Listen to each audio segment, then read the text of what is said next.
Welcome back to Kanode Knows. This week on the show we have Ralph Sinisi, and I don't know if I can emphasize how important Ralph is to BMX, and it's truly an honor to have him come on the show. Imagine BMX without Animal, and I mean you'll hear in this episode all the shit that he had to go through with Animal, like selling his house and selling everything to keep it going in the 2010s ish. And yeah, I'm just grateful a dude like Ralph is in the BMX world, and grateful that I got to talk to him. It's pretty sweet. I mean, briefly, he was a pro rider back in the '90s, FBM, based Brooklyn, and then started Animal Bikes. And I didn't know that there was years where he's a millionaire off of Animal Bikes. That's fucking cool. But Animal has done a lot for the culture in BMX and more mainstream. I think Lil Wayne was rocking Animal shirts at some point. But yeah, I just can't even imagine the BMX world without Animal. So I think this is a cool episode. I hope you guys enjoy it, and don't forget to like and subscribe and rate the show if you're just listening, and share the show with a friend. Get to know who the man behind Animal is. So thank you, Ralph, for coming on, and yeah, enjoy it. Here's Ralph Sinisi.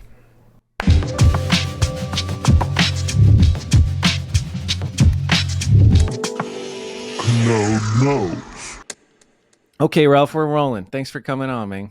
Did you ever really race? Um, no, I tried, and it was very difficult. I I was maybe like 13, 14. My friend's dad brought us to the Flemington Raceway twice, and I never even practiced on a racetrack before. I used to hop the fence at Braddock BMX over here when it was closed, and just jump the doubles. But I never knew how to like really speed jump or anything. So I just would get killed. I would just, all these other people that knew how to race would be going all smooth, and I would just come barreling through, and I ended up landing on people and taking everybody out. And I just had to stop. It was like I shouldn't be there. It was, I mean, I loved it. Growing up, I love BMX racing. I thought it was awesome, but it's not easy. It's really difficult to be a good racer and to be smooth and fast. And I pretty much go slow and not smooth. Yeah, The not opposite of a smooth. racer, I guess. Dude, racing, like it looked easy. I remember thinking it was easy, and then as you just go fast, and it's fine. But there's a lot to it. It's wild. I respect the fuck out of like people who ride that started racing have so much more bike control. I feel like than other people. It's just like an extension of their body type shit. Oh yeah, yeah. Look at Rob Delecki. He's Yeah, yeah. You couldn't get a better example of a pro double A pro racer who is the best at riding everything else, street ramps, everything. yeah, fuck yeah. Not to mention legendary photographer. It's pretty nuts. I Oh, don't know if I've talked to Rob Delecki, but anyway, hi Ralph. Thanks for coming on, man. How was uh how was today? It's Saturday, August 10th, right? It's Saturday. yeah. What's a Saturday look like for the owner of Animal Bikes? So I have a bike shop also that I own besides the animal. So Fuck yeah. I'm here. I had a partner who always ran the daily operations here, and I never even worked in the bike shop. I've owned it for 16 years with him, and he left in March. So since he left, I had to come in here to run the daily operations too. So the weekends are extra busy. So I was here all day today. I never worked in retail since I was a kid, and never at something that I cared about like this. So it's a lot, it's a lot, but I really do like it. I meet a lot of good people and make a lot of people happy getting them on bikes. And it really changes a lot of people's lifestyles, and you know, it's great. It's really great. It's a great city here, Jersey City, and we got the best bike shop over here. And Hell yeah. yeah, yeah, it's a lot of work, but it's very rewarding. And you make a lot of people happy, a lot of kids, a lot of adults. Everybody's like a big kid when they get on the bike.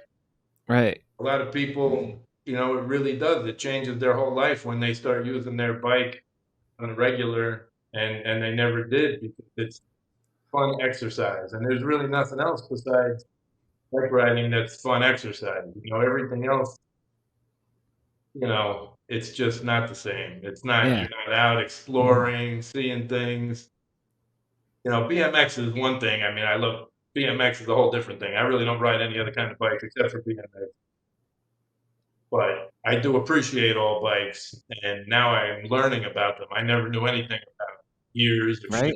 shifting or any of this Yeah. stuff, but now I'm learning about everything, and You're it's like, the awesome. fuck is It a really is. derailleur, There's a dude? lot of technology in these bikes. They're really serious. Yeah, it's like space age shit now. I used to work at a bike shop as well, and I like the it is cool to see the happiness. That's a really good thing to point out. Like you're just making somebody's day.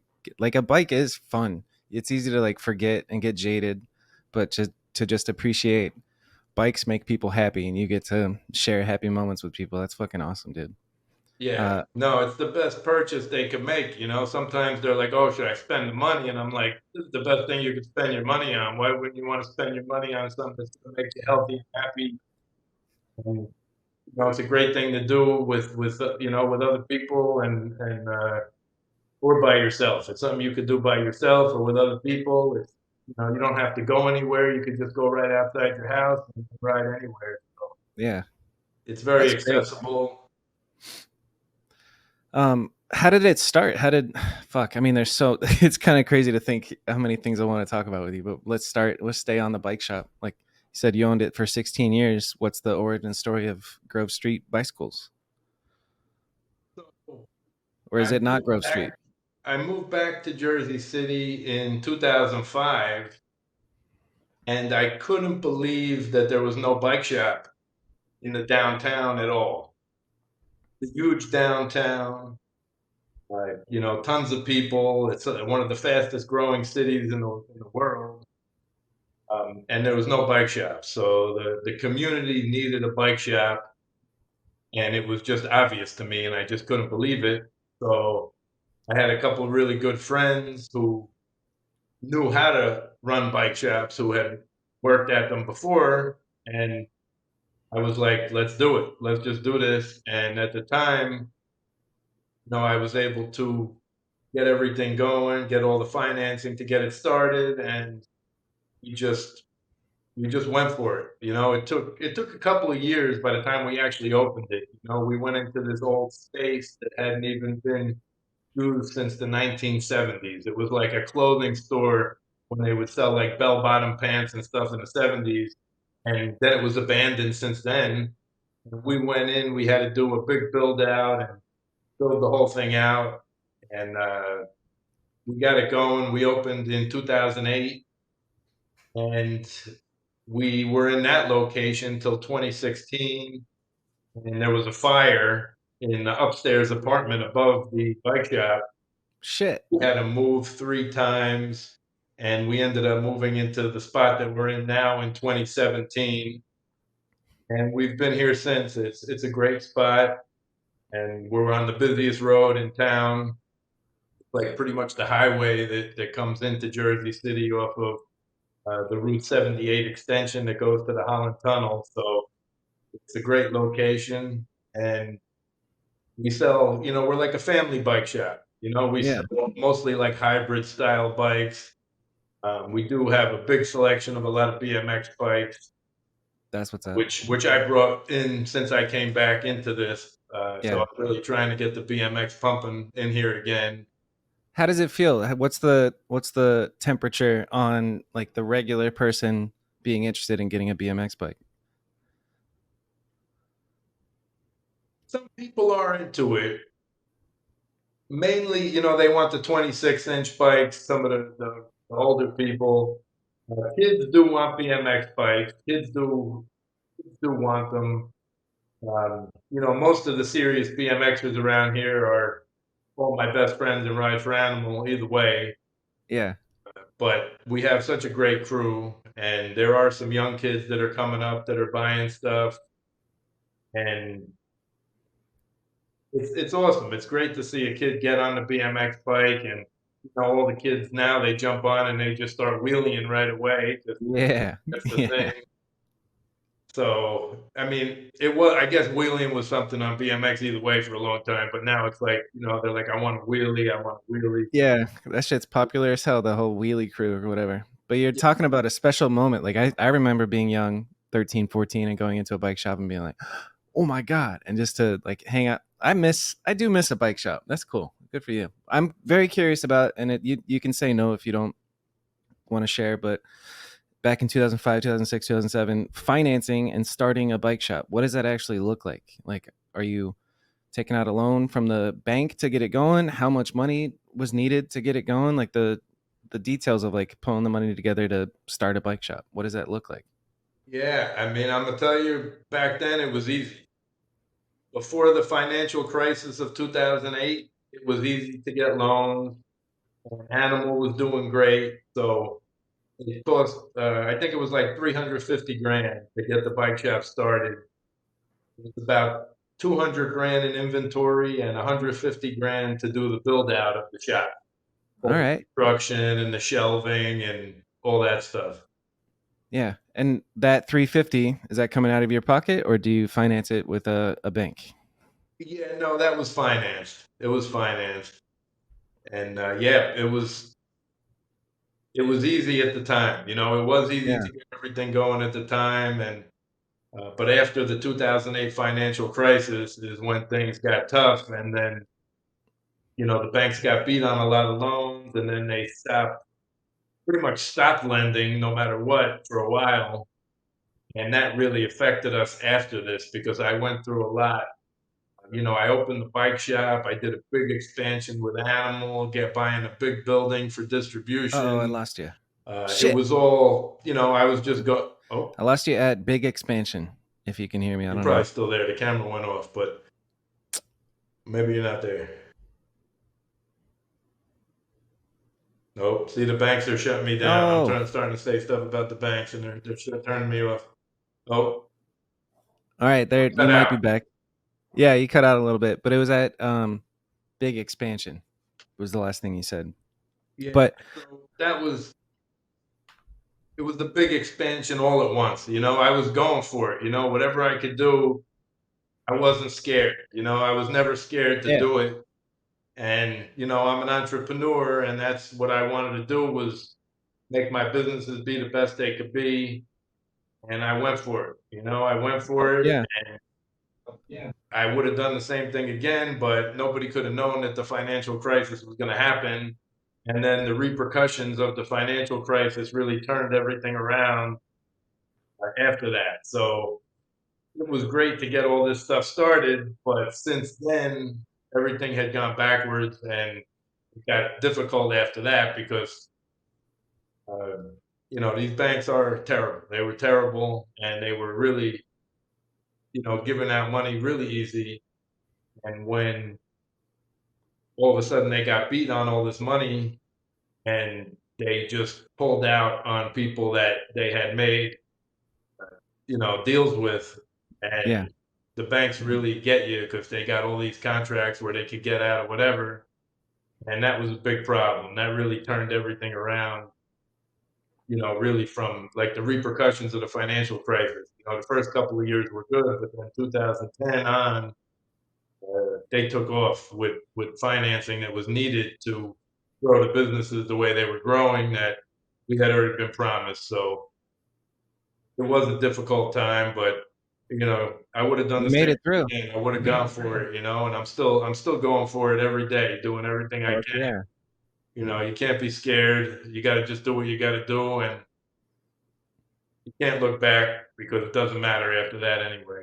It's that same attitude that made you a great bike rider. Is the same attitude that'll make you a great businessman. Are you paying attention to shit right now? I just saw something like the stock market went down because of the Japanese yen carry and all this shit. And are you seeing anything right now that looks spooky? Everything's a mess, but I really don't pay attention. I'm really in my own world. I don't watch the news. I don't. Well, I hear stuff too, but I just kind of in my own zone every day, and I'm just like, whatever's going to happen is out of my control. So I just gotta do the most I can with what I got because worrying about these things isn't going to help either way. That's true. I Yeah. do think we're in a big downturn, like a recession either way. So Yeah. That's a great attitude. I should stop looking at this shit because I don't have investments or anything or any business. I'm chilling. Like, I don't need to worry about everything. yeah, I hate it. I hate the news. I hate politics. I really hate the world. But Hell I love yes. I love people, but I hate a lot of things in the world. But I don't stress on them either because you can't change things. You can only change what you can change. So Exactly. The serenity prayer, on you and can wake up and do all you can every day as long as you're still above ground. You got to just do everything you can every day. fuck yeah. Why do you think you have that attitude? Where does that come from? How'd you become this great focused person? I was Since I started the company, I think I was very focused. Since I started Animal, I guess I was always like that. I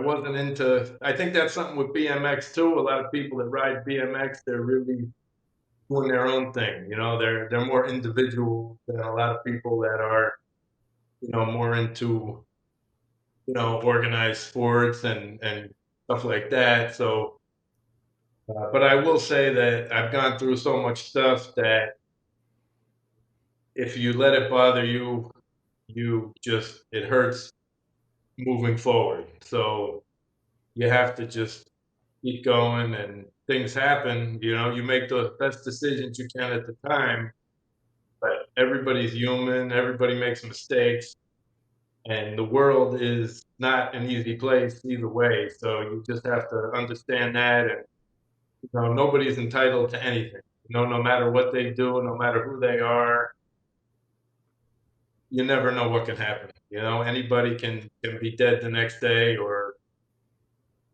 you got to just make the best of it while you're here and do what you want to do and do all you can. Fuck yeah. I agree. That's great. Um, well, you mentioned the start of Animal. There has been a legend that I've heard from several different people about a certain mushroom trip that was involved. How did Animal come to your mind? Never even thought about starting a bike company. Hold on, you cut out a little bit. Start again. I never even thought about starting a bike company ever. And then I just wanted to keep riding. I didn't want to do anything except ride. And I was on an FBM trip, and we were down in Georgia, and Mike Tag and I, we grinded this new marble ledge uh, at college. And all of a sudden, we were getting arrested for destruction of property. We got thrown in jail, and we were in the community in a county jail for 3-4 days in Georgia, and Three it or was four just days for fucking grinding a ledge is crazy, dude. yeah. I think we went in like Thursday, Friday, and we didn't get out till Monday, type of thing. We got stuck in there for the weekend. Yeah, they're like, sorry, we're not working the weekend. You can get out. Damn, that sucks. Yeah, so it wasn't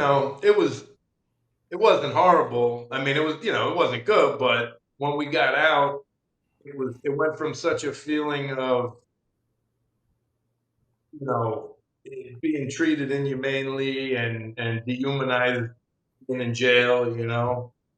Uh, Bob and I had to get flea bathed together, and it was What'd you say? Flea fun. bags? What's that? Would you say flea bags? You had to do what together? Yeah, me and Sherbo had to stand together, and they had to hose us down with flea spray before we went Fuck. What? into the jail and everything. Yeah, it was not fun. It was, I mean, now I look back and I appreciate the experience now, but at the time it wasn't fun. That's like forced perspective in a sense. Just like, all right, fucking go lose your freedom for a couple days. That sucks. Yeah, and if it wasn't for anything besides riding our bikes, so Yeah. it was uh it was a reality check, I guess, at the time. And after that, we got out, and it was so great getting out of jail. And I forget who it was. One of the FBM guys, one of Crandall's friends or something, had given me some mushrooms. And after I got out of jail, we went camping, and I was just like, I'm gonna just take them. Yes. And none of these guys took them, just me. So we were in this old Revolutionary War campground, and it Huh. was just perfect setting. And I was with great people. It was me, Serbo, DeSantos, Tag, and Crandall. And we were just pretty much running around in the woods all night. And at the end of the night, it occurred to me, I love FBM, but FBM is really everything. FBM is dirt jumping. FBM is, uh, skate parks. FBM is street riding. FBM was everything, and I loved it. But my main focus was street riding. Yeah. I Yeah. realized that night made me realize that there wasn't a street riding company, and it just all made sense. And my mind was really open, and I think I just started writing stuff down. I wrote stuff down in this notebook that I had. I wrote down the name. I made it up that night, and I just started writing down products that I wanted to make. And I just went and did it after that. And That's beautiful.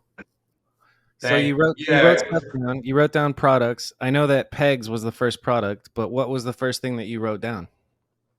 Um, I think it was pegs actually, because I was breaking a lot of pegs at the time, because the pegs at the time were hardened too much, And brittle. back easier. So we made pegs that were softer, so they didn't crack as easily, and they actually grinded better too. And we had some more metal, so they were a little, more metal to grind than what was there. And they were made in Rochester, New York, at Jam Industries, who still makes products for us now. They make our stems now still in the USA. So they're awesome. And yeah, they've been making our products there for 25 years at this point. Hell yeah. That's great. I'm thinking about the mushroom camping night. Are you sharing your thoughts with everybody, or are you keeping it to yourself when you're writing this shit in your Yeah, notebook? it happened at the end of the night. Like these guys were ready to pass out, and I was like, "Hey, wait a minute! I'm gonna start a company." And then I started going on about it, and these guys were kind of like, "Yeah, Yeah, whatever, cool. right?" Whatever, dude. Yeah, I'm trying to go to sleep. Fuck you. Yeah, yeah. Meanwhile, I'm up. I'm like, Yeah. just on having a great night and just really thinking. I'm really thinking and really clear understanding of a path that I wanted to take, and I took the path.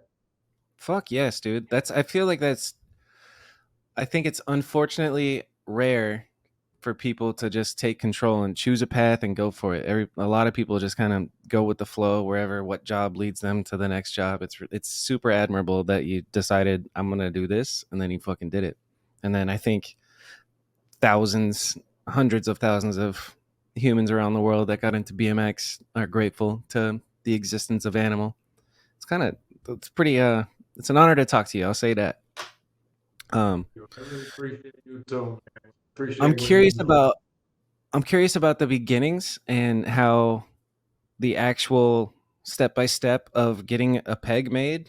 Like if you told me go produce pegs, I'd be like, I don't know where to start.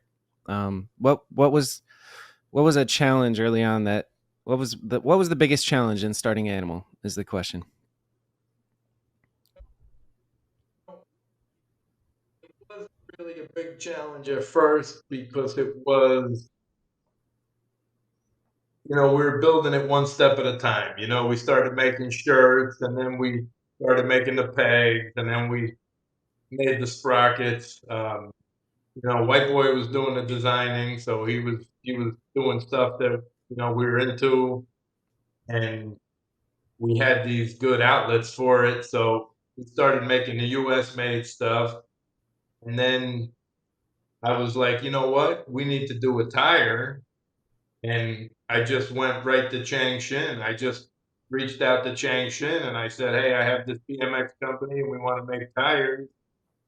And they were like, let's do it. And then I started manufacturing stuff in Taiwan. And then it just kept going. It kept going Fuck from yeah. there. We got a great agent in Taiwan who we're still with all these years later. We still work with all the same factories. Changshin still makes the GLHs. Um, and we got the best places to make the stuff, and it was it was a lot of work, but there was a clear path of what to do. Fuck yeah. That's great. I don't even know what challenges I even could imagine, but I'm sure just in business in general shit happens. What's the inspiration for those tires? Those shits are iconic. The GLH, the ASM. I remember the ASM came out. I want to guess it's like mid 2000s, late like 2005 or 2006. I don't know when the ASM came out, but that shit I was like, "What?" Probably a little before, maybe like '04, '03, '04. I don't know, but you might be right. I don't know. I'm But it was going to trust after your I'm going to we were trust your about judgment 2 on it. years before the tires came out. Yeah. So, what is I've always actually wondered what does GLH stand for? It goes like hell. Hell yeah. I'm real into cars too, and I was into. I mean, I still am into Dodges from the '80s, and the model that I always loved was the Omni GLH. Carroll Shelby was working for Chrysler at the time, and he was taking these little economy cars and putting turbocharged motors in them. So they were actually faster than his Shelby Mustangs from the '60s, with V8s, because turbocharging was the newer thing at the time. And the look of the tire, the colors of the car was, black with red stripes. So Mhm. all of that is from the Omni GLH. Sick. What about the ASM? What does that stand for? You know, I don't even remember at the ASM really. A slick motherfucker. It's called, yeah. That's actually, I like that. I like that. I think it's named after a race track, Cool. but I didn't come up with that name myself. I have named a lot of the products, but the ASM isn't one of them. So that's why I don't Yeah. remember. I remember me and my buddy Cleon, we got GLH in the front, ASM in the back because you want to have the traction in the front, but you want to have the slick in the back. And I thought it was the sickest shit. That was the setup for sure. Yeah. Yeah. So I think anybody who knows Animal, which is pretty much everybody in BMX, everybody knows about the Animal video, Can I Eat All Day? And I've heard you talk about the impact that the first video had of just like, all right, we're here, we've arrived. But I'm curious about the difference in impact from the Animal video and then Can I Eat? Because Can I Eat was, you already know, like what tangible things were different about what happened after the Animal video and then what happened after Can I Eat? I just wanted to say, as far as the first animal video and starting it, these guys who were in the first animal video are really the reason why I started Animal too, because I had my friends who I rode with in New Jersey and New York were the best street riders in the world at the time. And I felt like they needed something to represent for them that was a street riding company, because that's all we would really. I mean, I ride everything for racing, but I'll ride ramps, I'll ride dirt jumps, whatever. But street was the main thing. We would meet up, and having New York City right here, we'd be in New York City every night, and young guys at the time, that were there, Edwin and Worms, Tyrone, Vic, you know, these guys were. I was already by the time I started the company, I was already an older guy that was not anywhere near on the level of what was happening. So Those it dudes, was hard yeah. to really represent for these guys, and that's why I never really was in the first animal videos either because I just You're couldn't just like, here, stand what you these go, guys boys. were You doing. go. Yeah. This episode is brought to you by Dance Comp. Dance Comp is the world's largest BMX mail order, and you should order your stuff there. I was checking it out, looking at this Colt chain. It's a pretty nice chain for half the price of some other chains. No shade. I wonder what the difference is. 60 bucks, 30 bucks. I digress. Dance Comp is where you should buy your next parts that you need, and you should use promo code Kanode to get 15% off. Thank you, Dance Comp. Look at this shirt, dude. Get the hell out of here. All right, back to the show. Well, let's stick on that for a second because we can come back to animal video and can I eat, but you're talking about something that is fucking very important, and it's the transition from the, BMX all around being like racing, dirt jumping, and, whatever that shit is versus street, which was almost novel at the time. What do you like as a thorough street rider? Did you get different reactions from people? Was there a general tone from other riders of like, oh, that shit's stupid, or it's not as cool as dirt jumping, or you know what I'm saying? Like, what was it like back then being a street rider, which was like pretty, I would imagine it was pretty rare. I can't speak because I wasn't there, but it seems like it was super unique at the time to be like, yeah, I got 4 pegs, no brakes, riding street.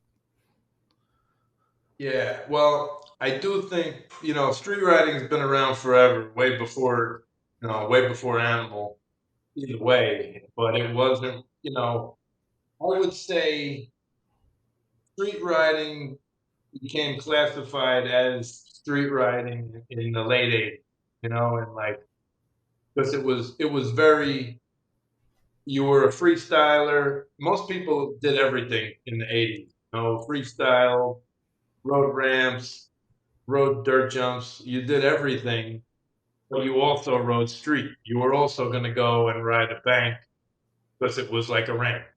And you Yep. were also going to jump downstairs because that's one of the first things you start doing when you start riding is jumping downstairs and jumping gaps, jumping gaps over stuff.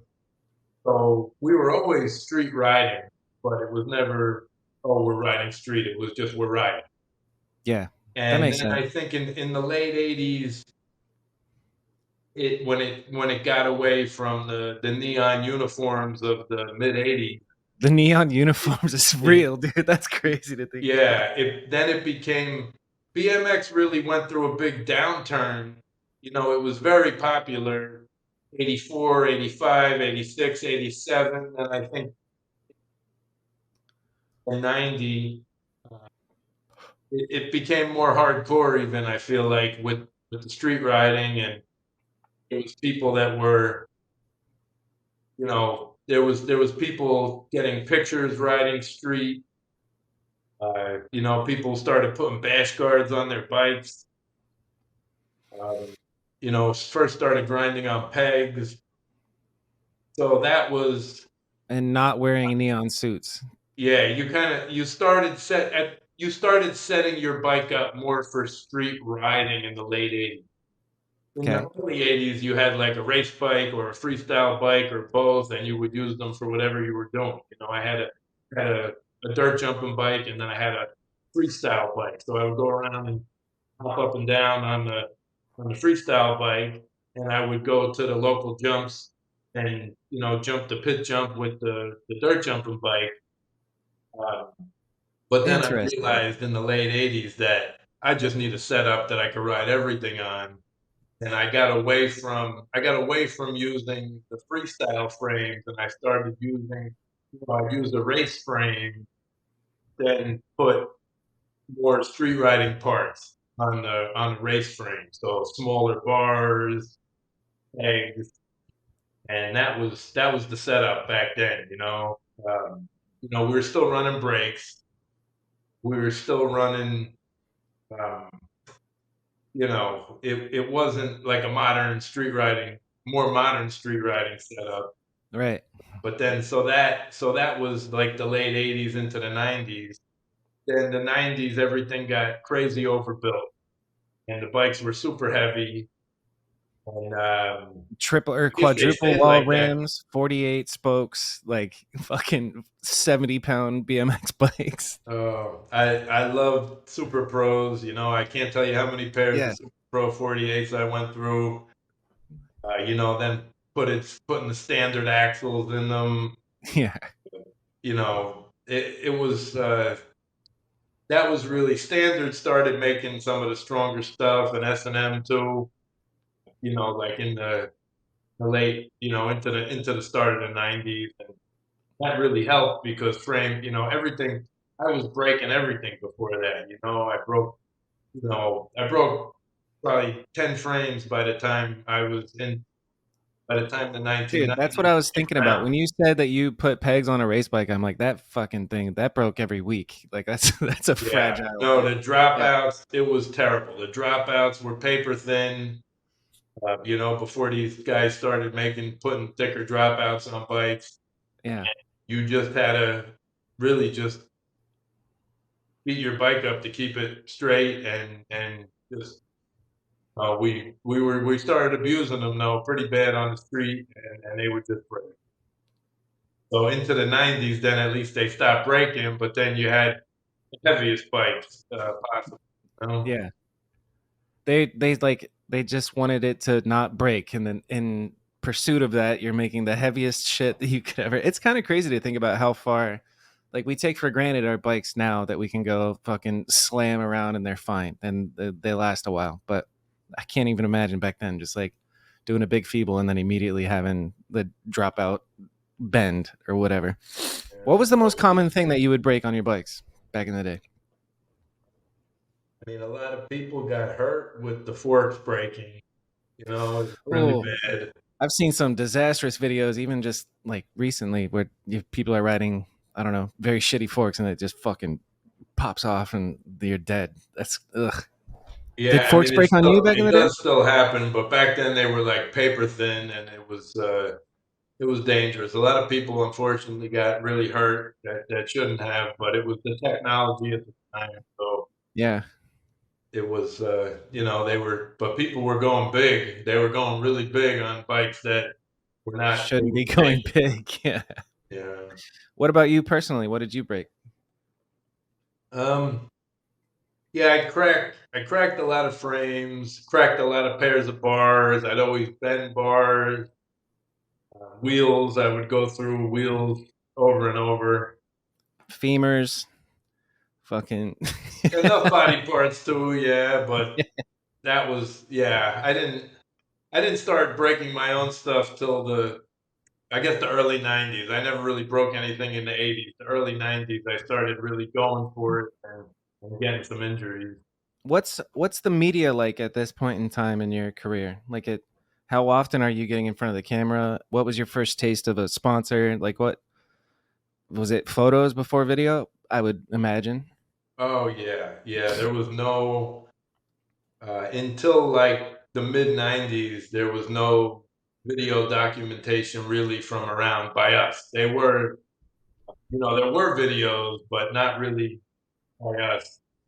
We would get, we would go to the video store and rent videos, in the 80s, and that was the best, because to see BMX, I would just, they had a few, and I would just rent the same ones over and over again, watch them over and over. And magazines were awesome. Can you name a couple Magazines, that I can look into? What were some early VHSs that you watched uh, that you would rent? you know, most of them you probably wouldn't want to watch. They were like a lot of the stuff was like old school flatland videos with just like hopping stuff, which it was awesome. But Freestyle. yeah, it's still awesome. It's definitely worth watching this stuff. I remember into the late '80s, the VHS store got a copy of Curb Dog. Curb Dog. That was a big thing. Uh, Curb Dogs was out of San Francisco, and they were BMX skate crew that was started by Dave Vanderspeck, who was one of my heroes as a kid, who was one of the first people who was really like he was a flatlander, he was a ramp rider, but he was also a street guy.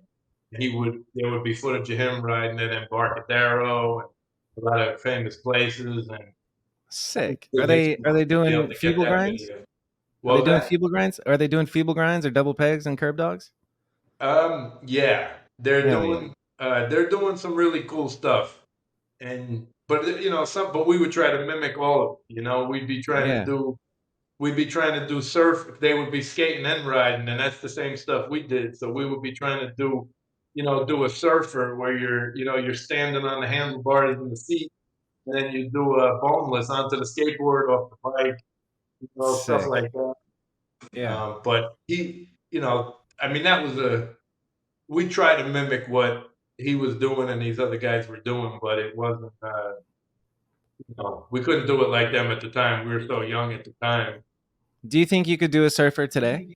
Definitely not. No way. It's so No, I was scary, never dude. I good don't at. want I to. was never good at them back then either. But But you were trying them back then, at least.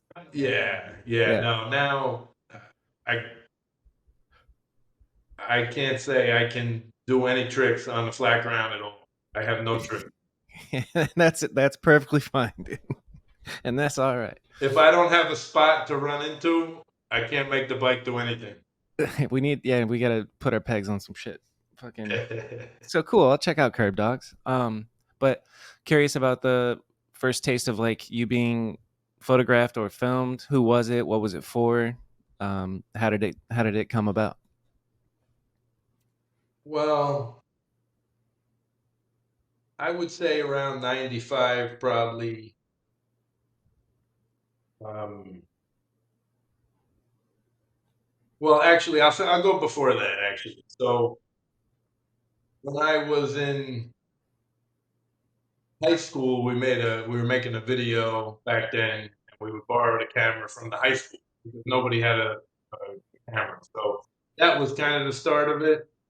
And then towards the end of high school, I would say uh, Rob Delecki did get a camera. He started taking pictures. He was making a zine at the time called Room. So he took a picture of me for that I was on the cover of.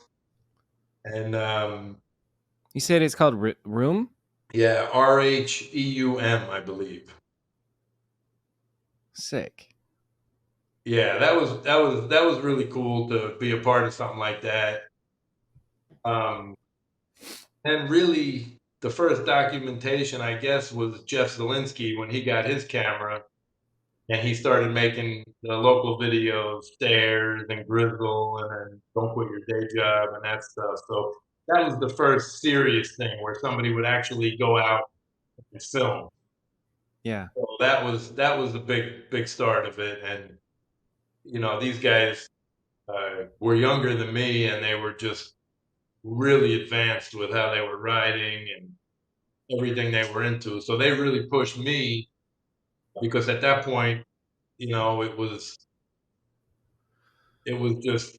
on. It was really on at that point, and everybody was just would ride together all the time, and it was awesome.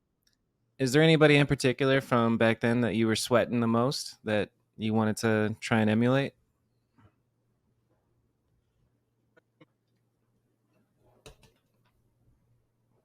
Besides Jeff Z, of course, because he's a goddamn legend, and I want to be like him in every sense. I mean, I'll tell you, really, I looked up to all these guys, and they were really. I was the oldest one out of this crew. I went from being the youngest guy with my crew from the late '80s into the early '90s, and then I became the old guy with all these young guys. And I mean, I looked up to all these people that were younger than me because they were so good. Fuck yeah. I would say when I first started, it was just there were a lot of local legends in where I was riding in my town in Clifton. Clifton was this huge BMX mecca. We had this amazing bike shop called the Clifton Speed Center, and there would be every year there was this big street fair, and they would shut down the street, and they would bring in freestyle teams, and they would Sick. bring in ramps, and there would be circles, like the way there was, breakdancing circles, there Yeah. flatland circles, and this is maybe like 80, 84, 85. I was like 10 years old, and I would just look forward to the street fair. It was the best, that the street fair became Christmas. Fuck yeah. I just wanted, I couldn't wait. As soon as the one was over, I would count down the days till the next one the next year. And it was just everybody would be there. And there was such phenomenal riders in Clifton. Uh, and it was the best place to grow up riding. It had Hell such yeah. big influences and such Do you big remember? heroes. Do you remember any names from Clifton that we could look up, or I could look up? You know what? You won't find any of them It's online. it's off the But internet type shit. Yeah, they all stopped riding.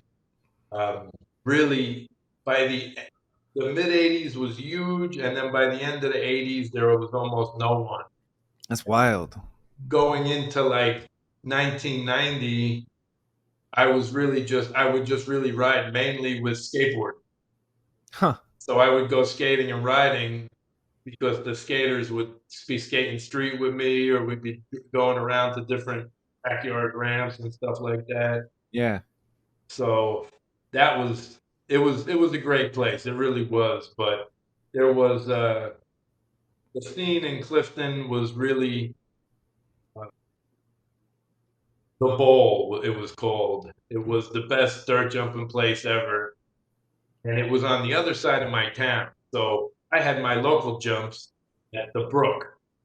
So that was the brook jumps that were down the street from my house, uh, and they were really cool, and it was amazing to have them as a kid. But then when I went to the bowl, I think I was about 12 when I went to the bowl, and that changed everything.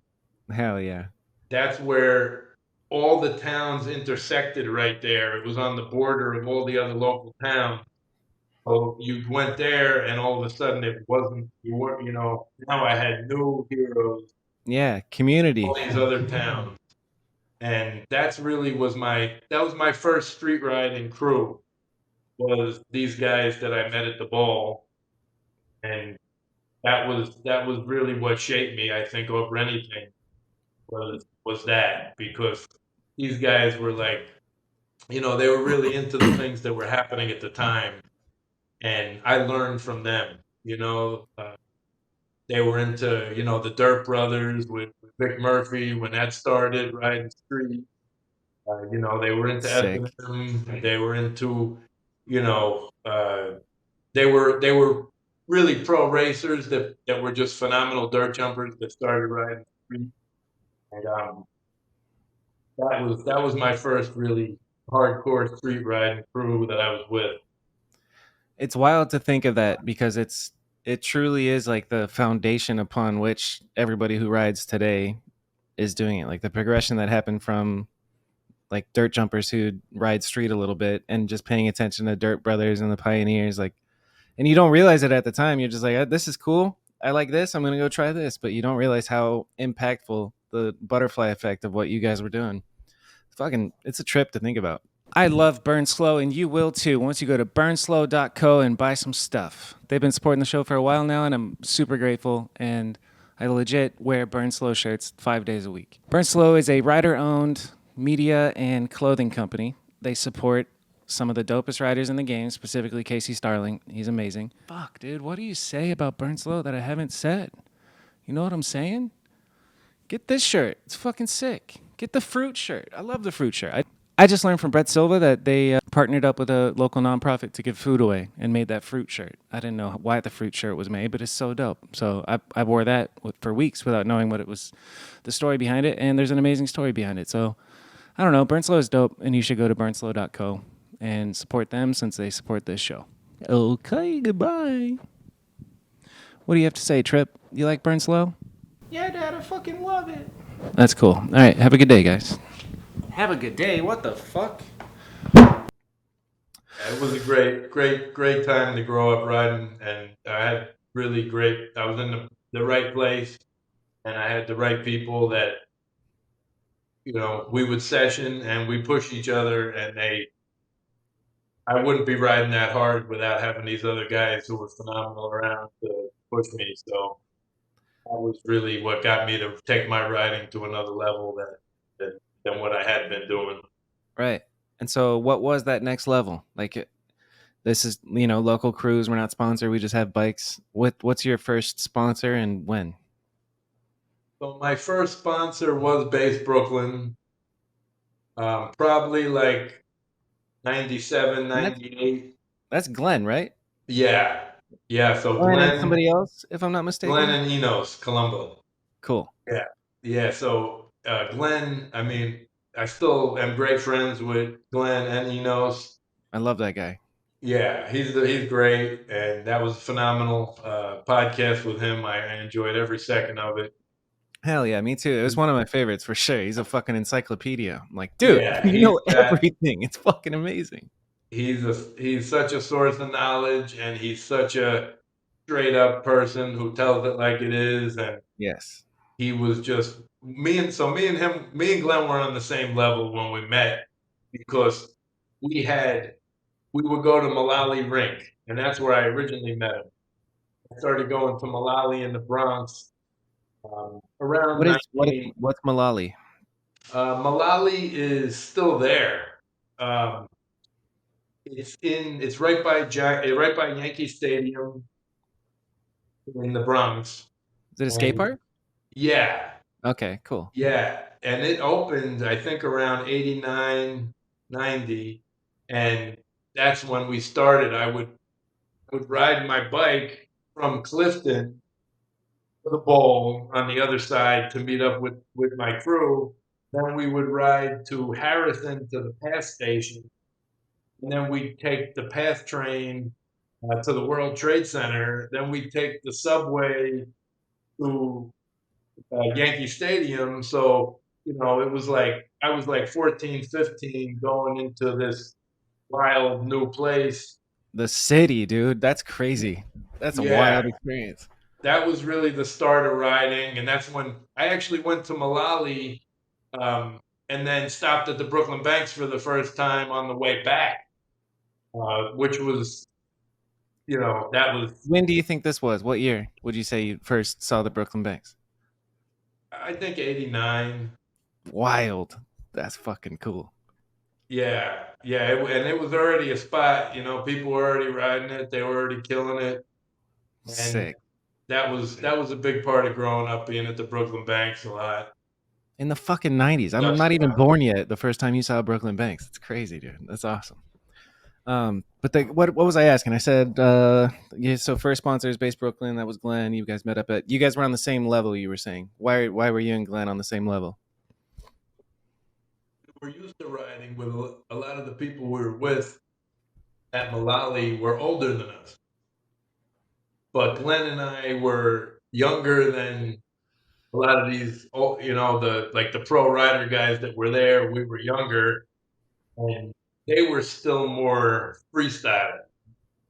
And even though Glenn was a phenomenal flatlander, he still had a street style to him. Yeah. So we had that bond of like being into the street scene at the time, which was a little, wearing like streetwear kind of stuff. And I mean, not like modern kind of streetwear, but streetwear stuff at the time. And, we were on that vibe of like new school at the time. That's a trip to think about. Yeah. Older guys that were like, freestylers more. Yeah. Are these older guys wearing the suits and shit, or they're just wearing normal clothes? No, well, they did, some of the guys that were pros, but by that time, by like the late 80s to 90, the neon stuff was pretty much gone by that time. Yeah. And when we're hanging out with Glenn and we're sponsored by Base Brooklyn, what year are we talking? I met Glenn in the early mid 90s, and then he probably put me on base like 97, maybe something like that. Nice.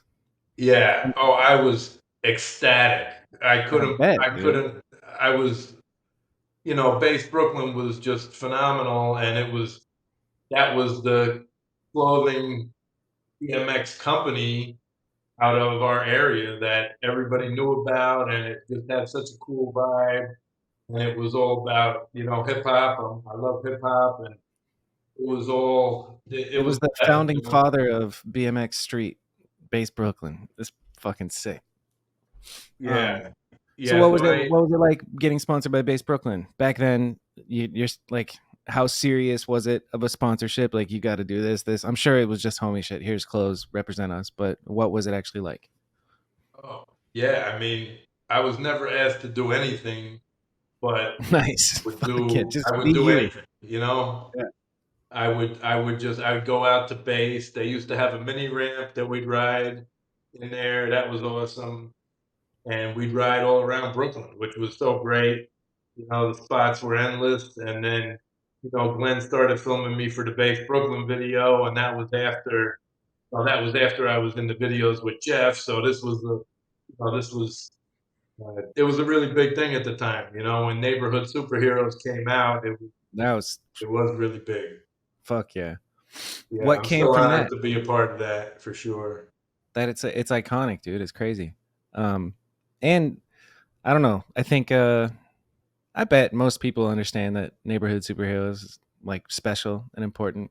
But tell me about that era, I guess in general. What was it like to go film with Glenn back then?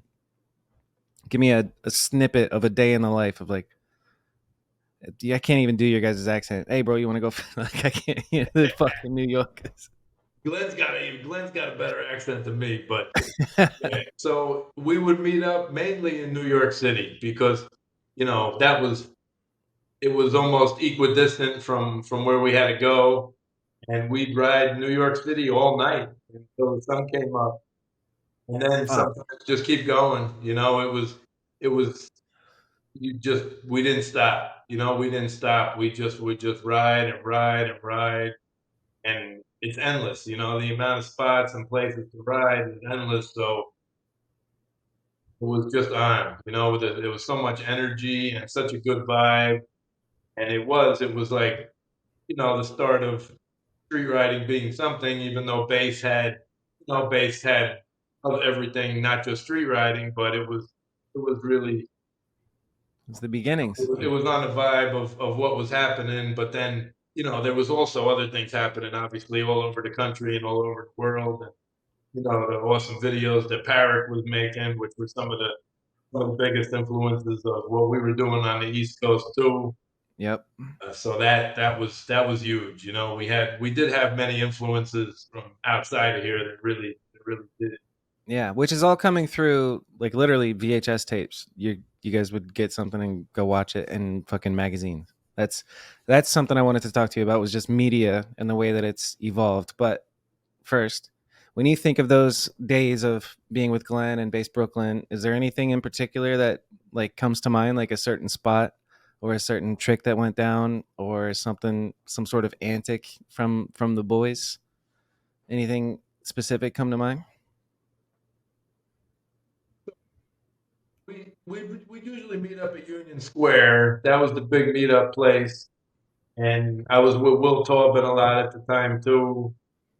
And it was it was just it was such a street thing. It really was because we would just be on the street, like day and night. We'd just be out riding through traffic, hanging out, riding spots that a lot of people had never even ridden. Back then you would find so many new things that were just amazing. Um, I mean, not that there aren't still now, but it was just such a time of discovery and exploration. Everything's new back then type shit. Yeah. Yeah, it was phenomenal. It was great times, and it was just wild. Like so much wild stuff was always happening. New York City was just wild, and there was just all the people and energy, and it wasn't.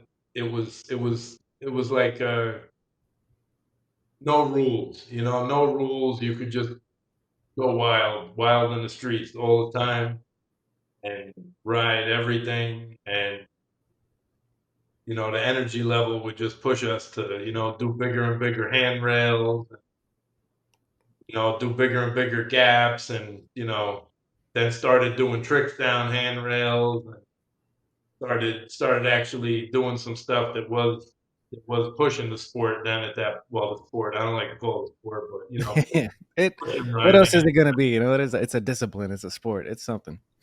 What was something that was like a clip that you got maybe that you remember being scared to do and pushed through and got it done?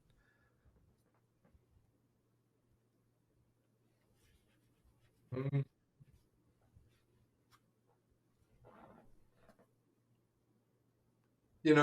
Nothing that groundbreaking that I remembered. I wasn't doing really big style stuff the way some of these guys were, so it wasn't anything like death defying. But I think it was just getting like an addiction to doing handrail. Yeah, And it would be scary as hell, but it was the best feeling. And we would just go around doing every handrail. And that was, you the know, best. That's it it. was the best. Double Yeah, it peg was a before handrail we and you'll before we get it. were even doing tricks down them. We would just find, the steep handrails, big handrails, small handrails, any kind of handrail. But just jumping on and getting your pegs on a handrail, I think was That's probably, special. probably something. Yeah, it was a very special feeling. I remember compared to, not that I didn't love feeble grinding, but actually having two pegs on a rail and having to balance on the rail was Yeah. a special thing. It really was.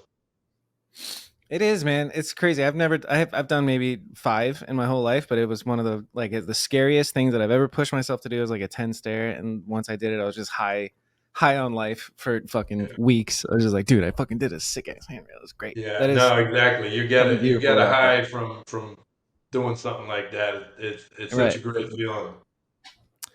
So we're on base Brooklyn. We're riding street with fucking Will Tobin and Glenn. It's crazy the life you've lived. How does FBM enter the picture?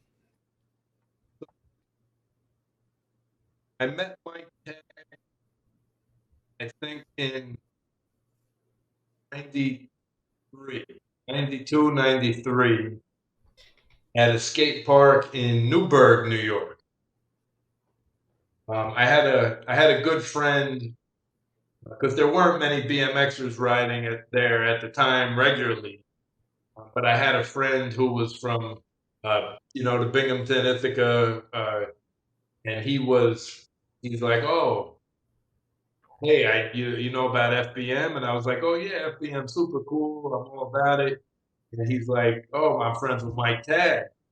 He's like, let's, meet me here. I'll bring him here.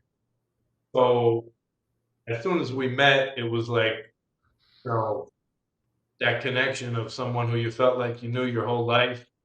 And we just have so much fun, faking in all the walls as high as we could, and, just riding with somebody on that level. But Tag was into street riding, Yeah. and so I met him at Newburgh, and then there was a contest in Shimersville, Pennsylvania, because back then I was still, I was like 18, so I would drive everywhere to all the contests, and that was a park we'd go to, and it was this really awesome park that was the local spot of these crazy killers, Joe Rich and Lucky and Mel Cody and Butcher. Fucking A. Right, Yeah. and that was like their local spot. So I went there for the contest, and Mike Tag is in the pro box jump. And I still remember this day so much because I was just like, holy crap, this is my friend.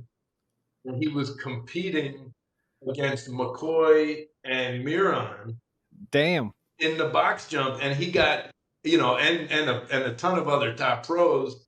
And he got third place right behind Miron and McCoy. and he was doing, huge nothings and huge, no footer can, no footer, all this kind of stuff. And I was like, wow, this guy is something else. Like, I knew he was good, but after seeing him compete on a pro level against the best of the best, Yeah, you're like, did oh it, shit. I was like, wow. And after that, we started meeting up, and then we started riding street. And he's just like, I met Crandall, and he's just like, "You want to ride for FBM?" And I was like, "What do you think?" Of course, this is What the do you best thing what do you ever. think?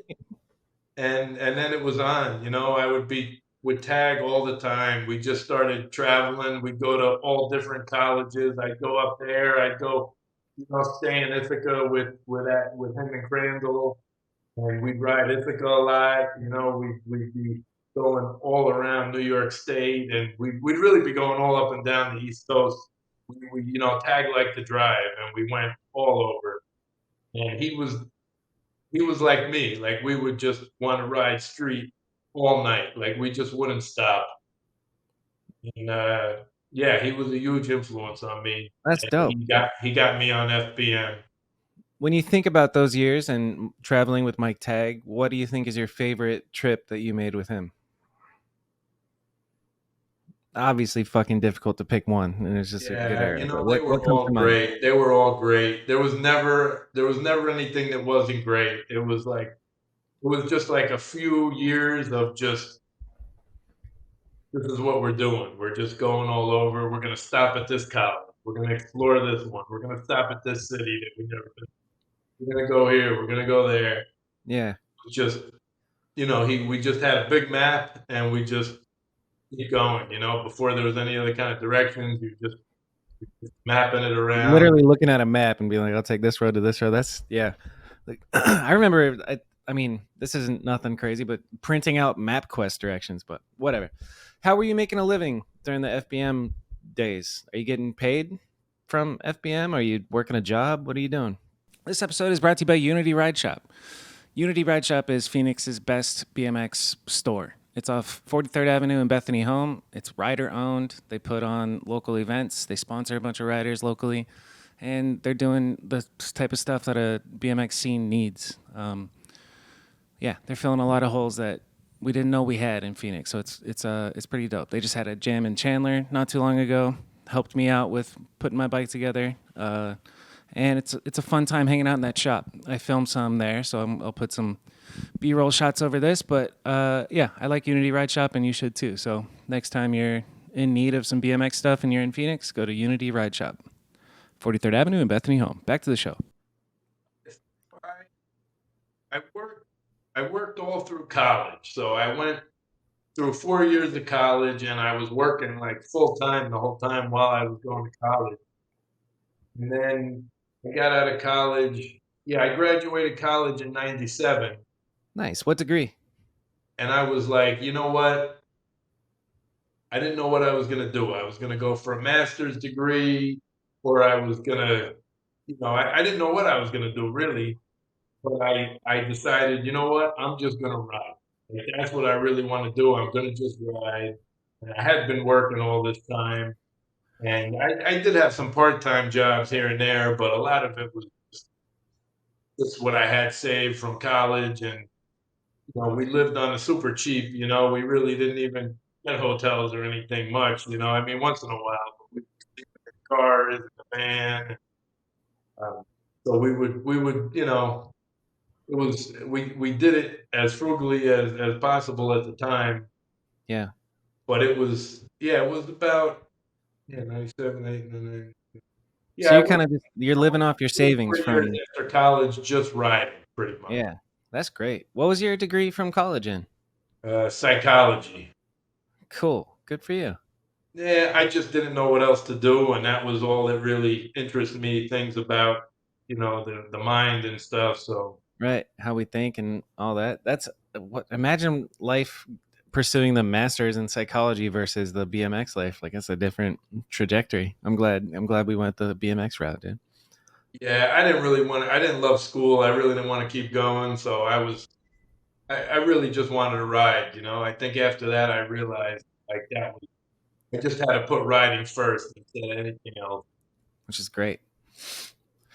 Is this around the same time? So the how does Nowhere Fast come about? I was just reading that article Dig has. I got found this article from Dig about your journey to firsthand account. That time, animals. Ralph Sinisi broke his femur filming for Nowhere Fast. You moved to California in early 1999.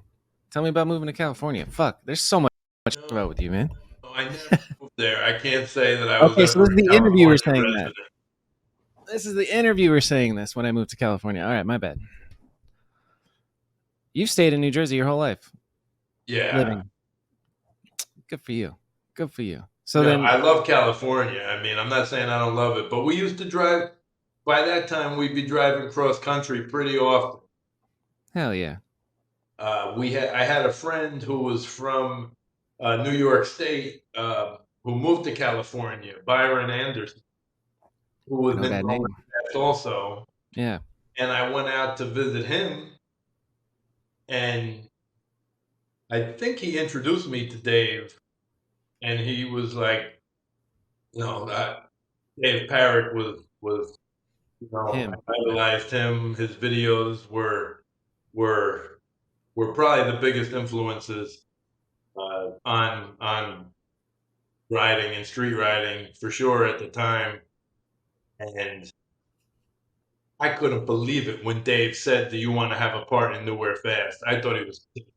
I couldn't even because I was nowhere near on the level of these other guys that were in the video, and I couldn't say no. So I was like, let's do it. And then I just started going for it, just doing whatever I could. And it was great. We had awesome times, but breaking my femur was not fun. No, dude, That, that that sounds was miserable. that was that was that was something I shouldn't have gone for. I didn't. So my plan was I was going to go down the ledge on my right pegs, and then there's a flat rail at the bottom of the ledge. So my plan, which never went anywhere near into effect, was to go down the ledge on my right side, and then the flat rail, I was going to go to switch peg after I went down the ledge. But I got on the ledge, and I was like, what the hell? How am I going to do this? And I tried to jump out of it, and instead of jumping out of it, I just jumped to straddle the rail, and it was rough. It was It's rough. a nightmare, dude.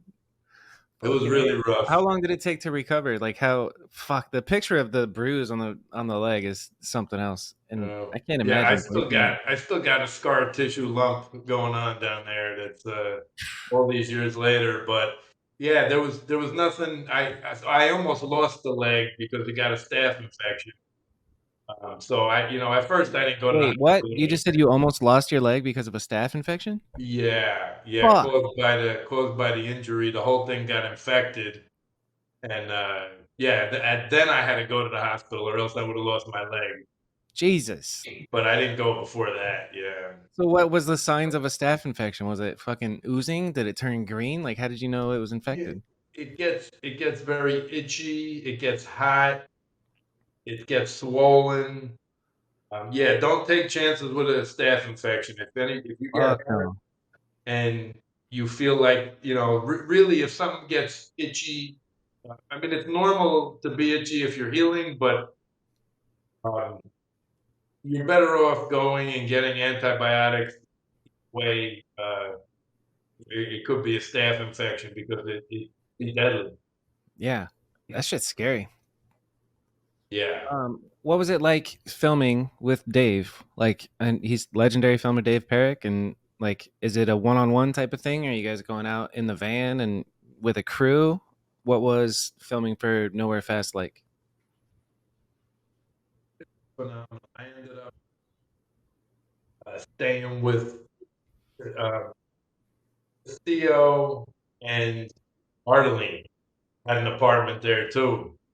So after I stayed with Byron, then I stayed with Castillo at their place with him and Ardeline, and that was You so got the much red fun. carpet out there, dude. That's That awesome. was so much fun. Yeah, because we looked up to these guys. They were so phenomenal, and they were just so cool. And we were riding the spots from Eric's other video. That was like I couldn't believe it. Riding the same ledges that these guys rode, and the same schoolyards, and that was a treat. That was really a treat. That was something I look back on really fondly. That's dope. That's a good era. So it was a crew basically. Like was there Yeah, yeah, was there was there we'd times where go it out was with just one on all one? these guys with Hino, with all the guys in Cali that he was filming at the time, and they were all so cool, and they were just killing it. And Parrot was just the best. He's like such a big kid, the way he loves riding and filming, and he was like, when you meet your idols and they're more than you even expected them as a human on top of everything. Yes. It's just so great. It's so much. It's such a wonderful thing.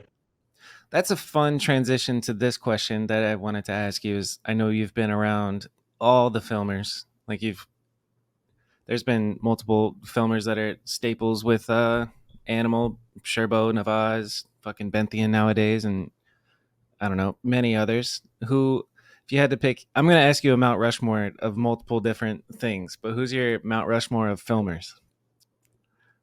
I don't know. I can't. I'm bad with this kind of stuff because there are a lot and it's tough. But I mean, I guess I would say, um, kind of filming with Bob was always the best. Uh, like when he filmed my cuts part, when we had a split part together. Those were great, sure. So, but really, I mean, I love filming with Z, with PP, with all of them, with all these guys. That's it. You just got to say one more name, and then that's your Mount Rushmore right there. Well, I'll say Parrot then too. Parrot, yeah. All right, sick. That's a They're, damn they're good. all they were all they're just easy to film with, and they're into it. So you're going to spots that they're into too. So Right. it's not like you know So like here, produce. I'm filming. Go do your yeah. thing. It's a more hangout, which is a, Yeah, a good vibe. you're going as friends to go ride street with a camera.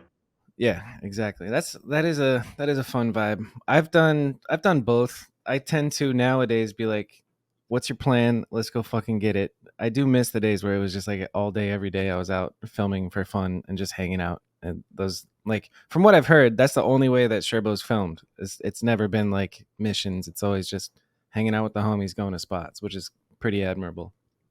Yeah, yeah, no, and I mean, some of these guys are really set up riders. Like Jimmy Salmon was a set up rider. Like he would have something that he planned and he'd go. I mean, Bob too, but they plan something and they go and get it done, and it's like the most phenomenal things, and they would do it.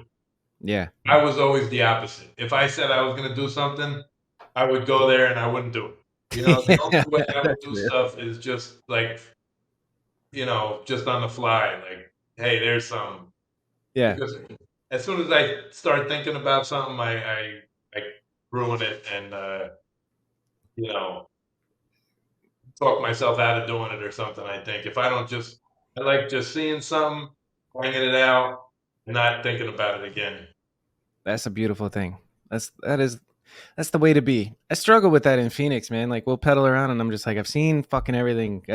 There's no little. There's always some little jib that you can find, but it's. I want to go to New York, man. I am gonna go for Dots, so I'll hopefully see you in October for Dawn of the Let's hook it Streets. up. Let's hook it up. We'll Yeah, get that'd we'll be get cool. out. We'll get out with these guys, man. I'm out mainly with Martin Yep. and Harrison and Eric Perez. These are like the guys I'm with. Antonio 256. All these guys I'm out with. Antonio 256. Yeah, he's he grew up riding with Eric Perez, who's a Jersey City local killer rider over here who rides for Animal too. And Harrison is the young guy who is Harrison's fucking. he. Oh, He's pushing it, dude. he is he is beyond words. Watching him ride is the next level of insanity. He It's a does beautiful the thing. biggest And things. He'll say he's gonna do something, and you're like, nah. Well, I don't say that. Actually, no. Rewind that back. No. To him, I'm like, yeah. But you think in your mind, like, that's impossible. And then he just goes as fast as he can. He does it. And he's like, yeah, I did it. I'm like, nothing surprises me anymore with him. so fucking talented. And then everything I'm hearing about him, like as a person to hang out with, is pretty good to hear. Humble and just down to kick it. He's over here at the bike shop almost every day. And after work we go out of here and pedal around, and he's great. He's like, these guys have really kept me going so much and such a positive light in my life. Fuck yeah, that's great. What is your life like right now, Ralph? Like you got the bike shop, you got Animal. How's home life outside of BMX life? Anything going on? Wild style. Everything's wild style. Just a lot going, really. A lot of stuff.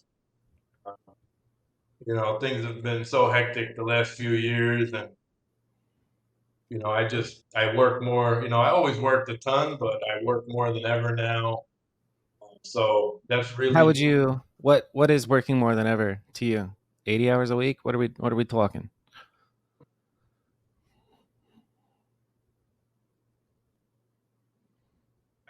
pretty much work stuff that I'm not with my daughter and my family. I'm working all the time pretty much. Um, and I always did. When you have your own businesses, there's just always something to do. It never ends. For real. That was just my life since I started Animal. I'm communicating with riders and distributors and shops and people all around the world. All the time. You know, I know thousands and thousands of riders all over the world, and they're, I know so many great people. I'm truly blessed to know so many great people and call them my friends. Yeah. And, but it's nonstop because there's always people that have called me or emailed that I got to get back to. There's always a list of a lot of people, a lot of things to do. And now on top of that, I'm dealing. I always ran the back end of the bike shop. I dealt with all the vendors and the bills and the reps and pretty much everything except doing the daily operations. But now I'm doing the daily operations too. So Hot diggity. now What I'm about like dealing with accounting? customers Are here you doing too. accounting too? What was that? Are you doing the accounting too? That's Oh yeah. Yeah, I've always done all the bookkeeping and everything for both the businesses since they started. good for you. So you're detail oriented. The fucking accounting, dude, that's my nightmare. I did freelance video for a year and I was just like, this is my least favorite thing on earth. This fucking tracking numbers and shit, dude. Yeah, no, I mean it's a whirlwind. It's been since the pandemic. It's been a whirlwind. The pandemic was a whirlwind, and then you know after the pandemic, the bike shop was empty for a year. Couldn't get any bikes. We had no stock, so it went backwards. It went from its best year to It's worst. you know Yeah. just like that. And the same thing with Animal. Animal went from 2 months to get products to 2 years.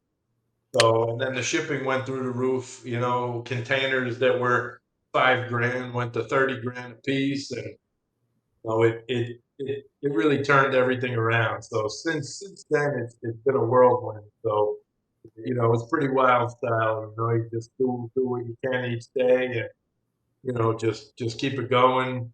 Pay the employees, pay the rent, and put off any other bills you can.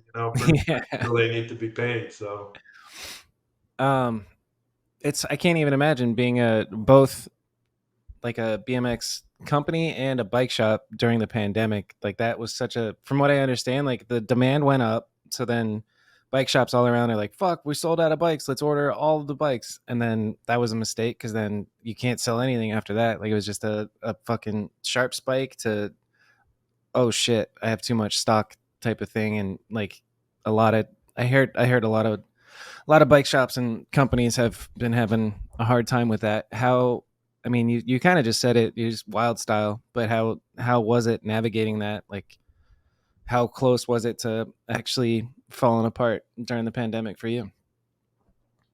the pandemic year, 2020 was great because we sold everything, but by the Right. end of the year, there was nothing.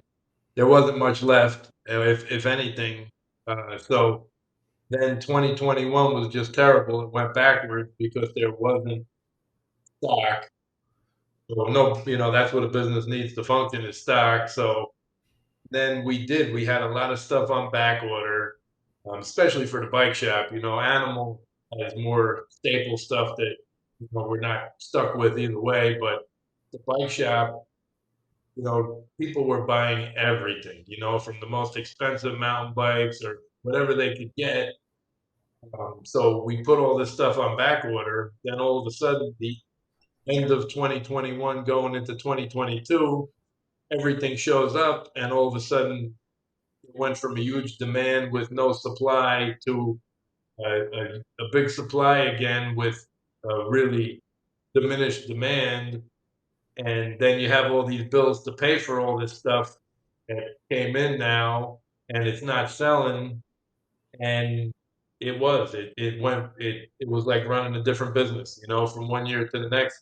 Both businesses were like running a different business because same thing with animals. Bike shops, we're buying anything we had. Oh here, oh give me whatever, give me these, hub guards, whatever you got, we'll take everything. And then all of a sudden, bike shops got all these bikes in they had to pay for, and these bigger bike companies that run the industry, they went from, you know, they had to tighten their belts up too to survive because they went through a lot, and it didn't help the bike shops any though. So it was a lot. A lot of bike shops have gone under, and I think this year might be slightly better, but it's still Still rough. economy and what's happened. It's still in a rough spot, really. Yeah. It sucks to think about. I wish everything could just be great all the time. Speaking of everything being great all the time, all right, I guess there's two things here that I want to ask, and you can say no to this first one. I'm so curious. I have no frame of reference of like what numbers a bike company does, whether it's a frame company or like a FBM or a Sabrosa or whatever, Sparky's, or an animal. Like gross, I'm talking revenue, gross revenue for a year. What has been the best year? What's been the worst year? If you're willing to share that, you don't have to, obviously, but I'm just curious. Like I don't know how much revenue a bike company brings in. Yeah, I mean, in the late 2000s, going into like 2010, 2011, before the repercussions of the financial crisis, turned things around. We were doing like 4 million a year, Damn, cool. which was, but that was still nowhere near the potential of the company. So I wanted to, um, my plan was to, double, triple that, and really, really go in. And I went for it, but that's when everything got turned around. And, Is this the era where I saw Lil Wayne wearing Animal? Like, yeah, so that was probably around like 2012, 2013, when we were making all the new era hats, we were doing all the streetwear, all the cut and sew design. yeah, We were sending stuff out to rappers. We were. we're doing whatever we could to hit the mainstream, but not selling out, like doing the right stuff. But it never hit the mainstream, and I think I mean, I'm really happy at this point that it didn't. Because it stayed more underground either way, and I think for longevity, that's really what BMX needs. But not that obviously I think the way Nigel's doing it and stuff like that is the right way. He's doing it right. He Fuck yeah. he's being himself, who he always was, and he's getting BMX out to people that would never see it, and he's still killing it. He's Dude, the still grandma's a driveway shit rider. was so sick. I loved it. Nigel's doing great. No, Nigel's such a great success story of everything, and I love it. I love that.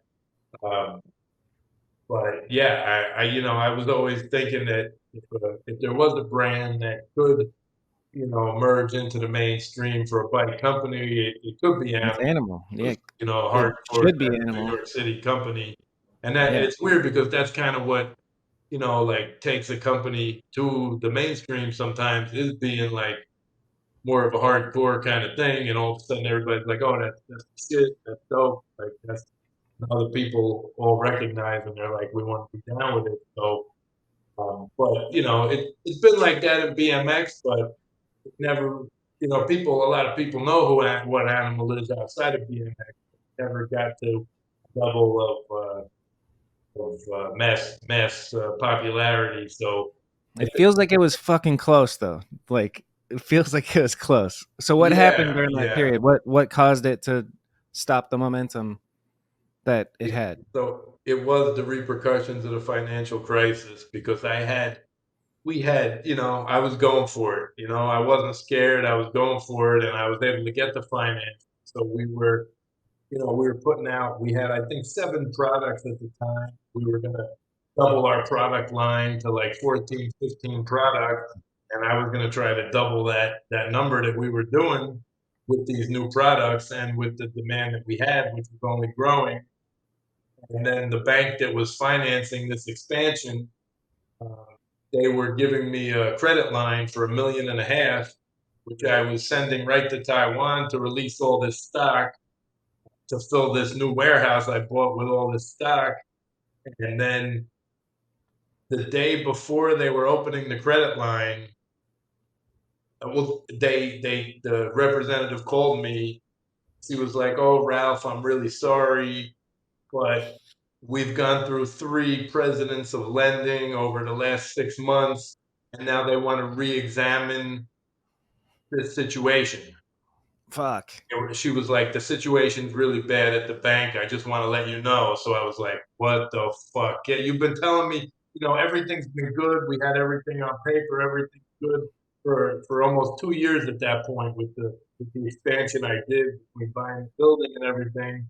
And I'm in the building. We got all these new products designed and made in Taiwan. So I need to send them all this money, and we're gonna be rocking."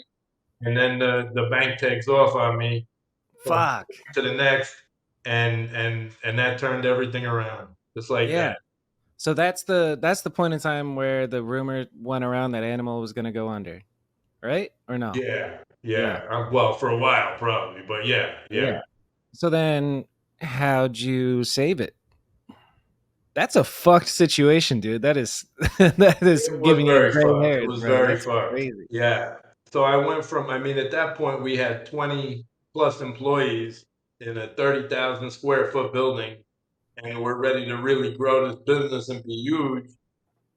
And it went backwards. And it went down to less and less people. I had to start getting rid of people. And we thought this happened.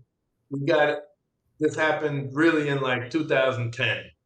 And it was from the like 2009 into 2010, and it was the repercussions of what happened in 2008. And I just kept fighting every day, and it went down to less and less. And before I knew it, it was just me and Mike Oso running the whole thing, down from 20 people to 2 of us. Fuck. And then by the end, it was just me in this 30,000 square foot building by myself every day. And it No was, way, dude. When? What year? I'm gonna say this was like 2013 into 2014. That Just it, you in a 30,000 square foot building. That is yeah. crazy. So I was just doing everything I could to save the company, and I was just, I just answer every call. I'd be straight up with everybody, all our shops, all our riders, everything. I just, what was I going to do? I had to tell them the truth of what happened, and I just kept fighting and fighting, and I sold everything. I sold everything I had. I sold the building. I sold my house. I had, I was a millionaire at the time, and I sold all my investments, my 401k, my life insurance policies, my everything. I cashed out everything Wow. and kept putting it into the business just to keep the businesses going. And then I was able to get refinanced after I got rid of everything in 2015. Then I was able to get it going again in 2015, but it was 5 years of really horror. And I had a, phenomenal situation. I met, the, the best business person who is also one of the most personal, genuine people I ever met, who I was able to get the financing from. So an investor. That saved the business. He really saved the business. And then, it was enough to get the bank off my back. I had to pay the bank back. Everything else, it was millions of dollars, and when we go to Taiwan and everything. So I had to sell Taiwan and stuff, and pay the banks off and everything else. And then I kind of got a little, uh, it was a failed expansion. That's what happened. It was a big failed expansion from the financial crisis. And then, I got things going, but then it was a difficult time in the industry. Even 2016 was a really low year for BMX, so we ended up getting an office over here, and then we started using third-party warehousing. So we had an office in Jersey City in the downtown for Animal for about 2 years, and then I just said, "Hey, this is not even worth paying the rent on this." And we ended up starting to work remote and just keeping the remote warehousing. And then we slowly started getting back on our feet. And 2017, 2018 got a little better. We moved the warehousing from a few different locations. um, and then 2018, 19, and 20, the company was growing again and getting back on, you know growing the inventory, growing the sales, doing really well. Then the And then fucking the pandemic, dude. pandemic hit. Yeah, God damn it. yeah. So Dude, it's your life is a movie, brother. That's crazy.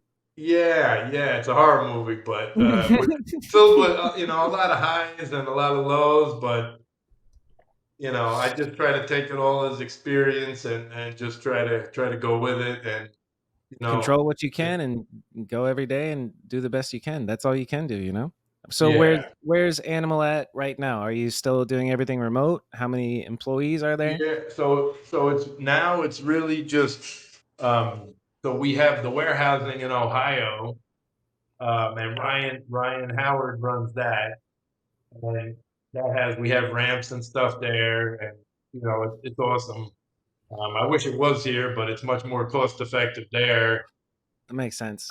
And then we have our sales rep, Bo Bowen, who's another sick rider. He's he's in Cali, so we have one sales rep and one warehousing person and me, and then we just have this phenomenal team still that represents. And it's great. I mean, it's great, even though it's gone through so much and it's in a tough spot again, but it's great. After all it went through, I feel like it's just made it, it just made it that much better that it survived and it's still, has the top street riders in the world on it that represent for it all I was around. just looking at the fucking website and the pro team and the legends team. It's something else, man. It's cool. It's really cool to see Clay Johnson on there too because it's his birthday today. I'm about to go to the pool with him after this. Yeah, Clay's the best. He's been repping for so long, and he's just what animals all about. You know, Truly, he's such a real deal street rider and person, and he's I'll have to awesome. send you a Yeah, picture. There's this brand new kinked 6040 that we went and tried, and it's a super bust. But he got two tries in. The first time it was too slow, so he waxed it up, and then the second time he fucking bon voyaged over the side of it, and he just fucking fell to his back. It's a great photo. He's fine, but it's a sick he goes for it spot. still. He still goes for it. Like, That's he's what I'm all saying. about it. Yeah, I love it. I love it. he's Yeah, I'm turning so 40 proud. today. I'm so proud of the animal team, and I love all these guys. And I'm, it's just so flattering even to just look at our team list of the guys that we have who are just the best legends and the best new guys, and It's I always couldn't be been happier. I couldn't be happier. because my entire BMX life, Animal has been top dog, and the team has never slacked. It's always been the shit. It's an honor to ride for Animal, and it's very very fucking cool. It's crazy how much it's gone worldwide now with the advent of Instagram and everybody being able to share everything immediately. Like all of a sudden, you see the influence of the 2000s 90s street riding in New York is happening in Barcelona. There's riders out there that are like taking it to the next level in different cities. So I guess a couple of questions there would be what are some crews that you would shout out that people could look into, like these guys are dope here, these guys are dope here. Yeah, start there. What are some crews that you fuck with around the world? We have riders all around the world that have such dope crews, and we have. It's tough to even start naming them because they're numerous. They really are. Guys, they're diehard crews of animal riders all around the world. Really. Yeah, we're talking Japan, Australia, fucking Mhm. Russia, Ukraine. The Eastern Europeans are built different. They're doing the tail whips and this They're Andre so Podoba guy. hardcore. They're such hardcore riders, and they grew up, a lot of them, on the animal videos, and now that was such a big influence on them that they're really just, it's so raw. The street riding over there is so raw, and it's really what animals all about too. It's special. Um, Product wise, where are we at with animal stuff? Like you mentioned, you had 7, you wanted to double to 14. Where are we at now? What does the future look like for an animal? We still have some of the best staple products ever. Um, the GLHs are the best tire. The grips are phenomenal. The Edwins? And the the Jeff grips are phenomenal, and uh, the cranks. I mean, I think we make the best cranks. I don't mean to say it, but the Akimbos are probably the best cranks. And but we have our forks. Our forks are probably the strongest out there. All our handlebars, our stems. Um, we're about to put out a new hub. We're doing a hybrid hub with the hybrid system that we the people created. So we made a much stronger version of that hub. What does that mean, hybrid? Free coaster and cassette at the same time? Yeah, yeah, What the free fuck? coaster and cassette, How? It and doesn't make any sense. it's lighter even than a standard cassette hub, and it's Hmm. really just one adjustment that locks it in or unlocks it. So it's a really easy system, and it's pretty bulletproof. Especially what we've done, we made a whole bigger hub body with the bigger bearings, bigger axle, so everything's oversized over what they're offering. So it's more geared to street riding, and and That's very exciting. What's the timeline for this? I want one. I'm gonna buy one. yeah, very soon. Very soon. We're just finishing up the final details, and we're gonna get them into production soon. So that's gonna be something, and we're gonna bring back, with complete wheels. We have new rims too, so we're gonna be bringing those out as complete wheels separately. Then we have other stuff. We have a new seat that's coming out. Um, pretty much revisions and different colorways and things of a lot of the staple stuff. And we're gonna keep finish making the frames now. John Courts made these U.S. frames for us, and they're so nice. They're gorgeous Animal and frames. It's so about strong. goddamn So time, those dude. are real That's limited awesome. numbers, but we're gonna keep. We're gonna Oh finish shit, you the. froze. I was like, wait, did I say something wrong?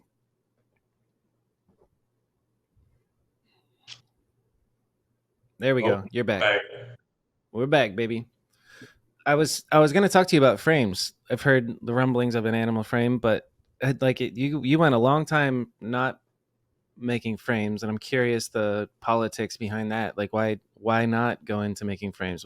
Was Scavenger under the umbrella of animal? I Yes, yes. I'm sorry So for that being was ignorant that was on the that. original plan, was to have Scavenger be the frame company and Animal be the component company, just so all our guys could ride completely under our umbrella. And um, so Scavenger was so sick at the time, Yeah.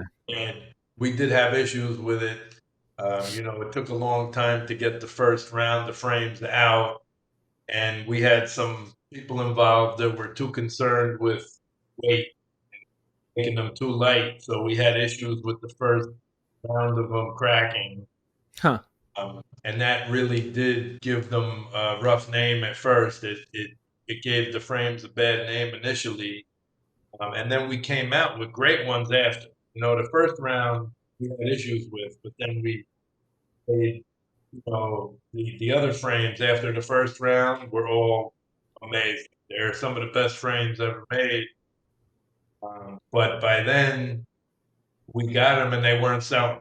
So we went from having this demand, and then we had a product that didn't Yeah.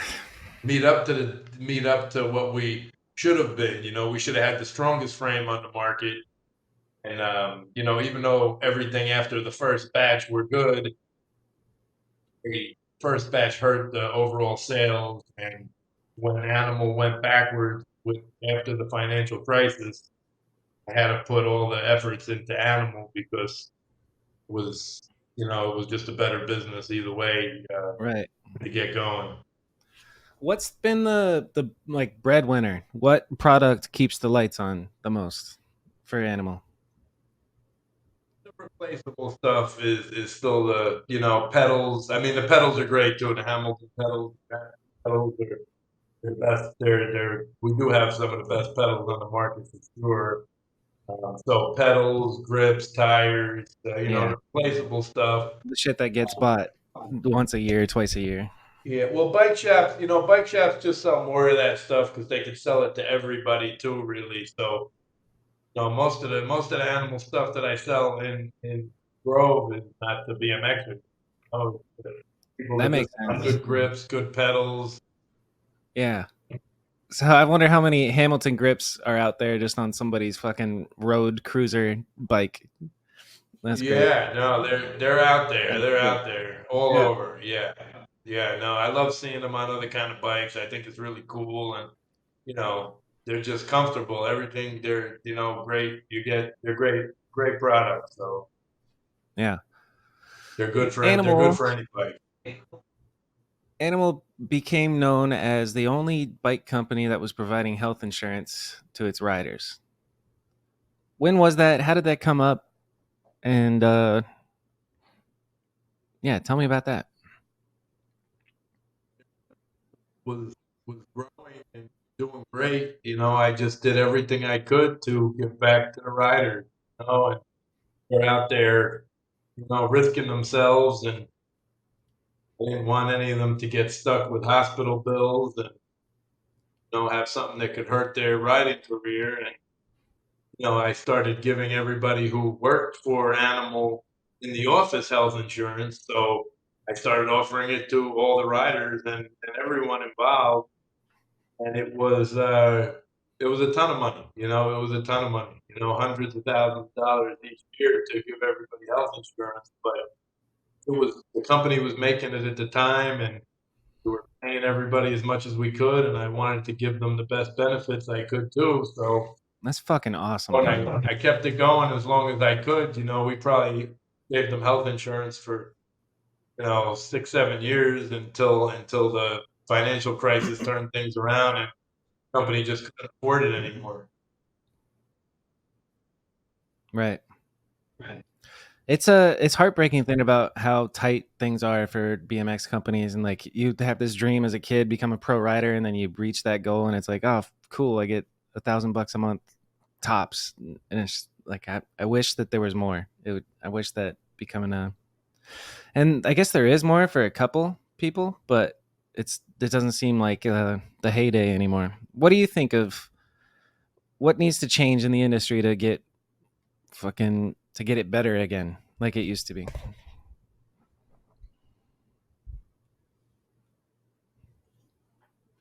I don't know for sure. I really think things like what Nigel's doing to the mass market is a great thing.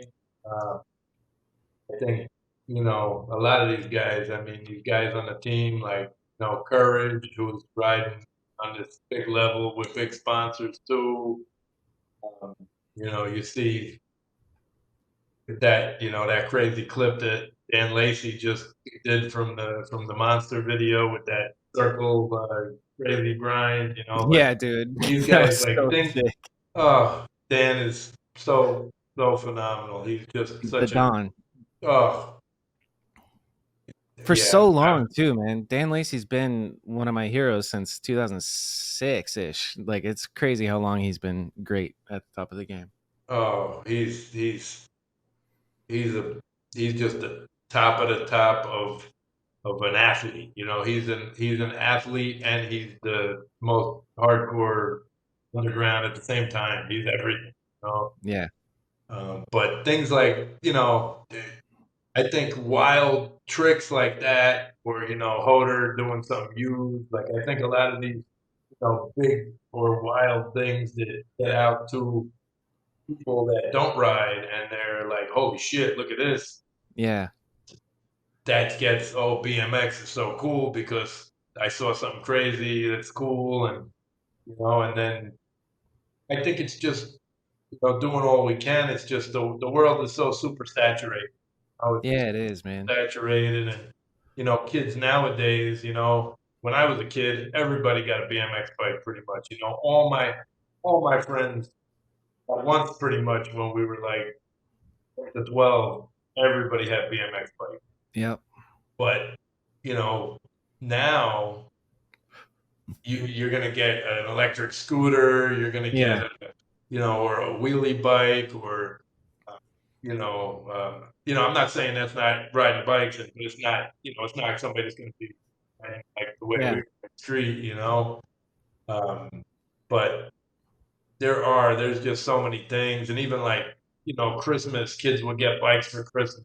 Now they're just getting some kind of an electronic or something. It's Yeah, like a fucking hoverboard or like a, whatever the fancy scooters are. There's too many options. The kids are like, let me get some, I don't know, hover shoes. But thinking yeah, about, no, I think that's all it's a very good point you make about like things that can pop off and get people interested in BMX, like Dan Lacey's latest clip or something that goes viral, or Courage doing a nose manual forever. But it makes me wonder about your thoughts on the media that we're putting out. What are your thoughts on full length projects and like DVDs that you work on for a year and then put out? What do you think of DVDs in general? What do you think the future for media for a bike company like yourself should be? What's the most optimal thing for a company to do right now? full length videos. Can't argue with that. It is just. I think kids' attention spans, a lot of them really aren't, unless they're serious. It's tough to have full length, like, grow the sport, because it is tough unless you're into it. the way kids are with their attention spans to even sit through things anymore. Instagram and this stuff oversaturates everything. So Yeah. something's popular for a day or two, and then the new thing's popular, or whatever. So it is. Um, it's harder than ever, really, to stand out with all the stuff that's going on. So we really, we're going to keep making full lengths. Howard's made a couple full lengths over the last couple of years. We have another video going on out of Jersey now. Martin just got a new camera, so Martin's going to be filming a bunch with that. Sick. Our guy, Sam Esposito, who's like our new guy, he's out of Connecticut. Oh, he's out of New York State. He's out of Binghamton. He is like the new blood that we got. He's 18 and he just bought a camera, so he's starting to work on something with him and Harry. And a lot of these young kids are so great that they're, well, especially Sam, but he's riding on a level way beyond his years. What's his name? Sam Sam Esposito. Esposito. Yeah. We've been flowing him stuff for the last year or so, and now his skills are just getting better and better. We posted something of him a few days ago doing his stick whip. He's phenomenal with whips. He's phenomenal with a lot of tricks. He's really phenomenal. I'm gonna find him. I gotta find Sam. Yeah. I see Martin. I see you. How's that knee treating you, dude? Oh, my knee? Yeah.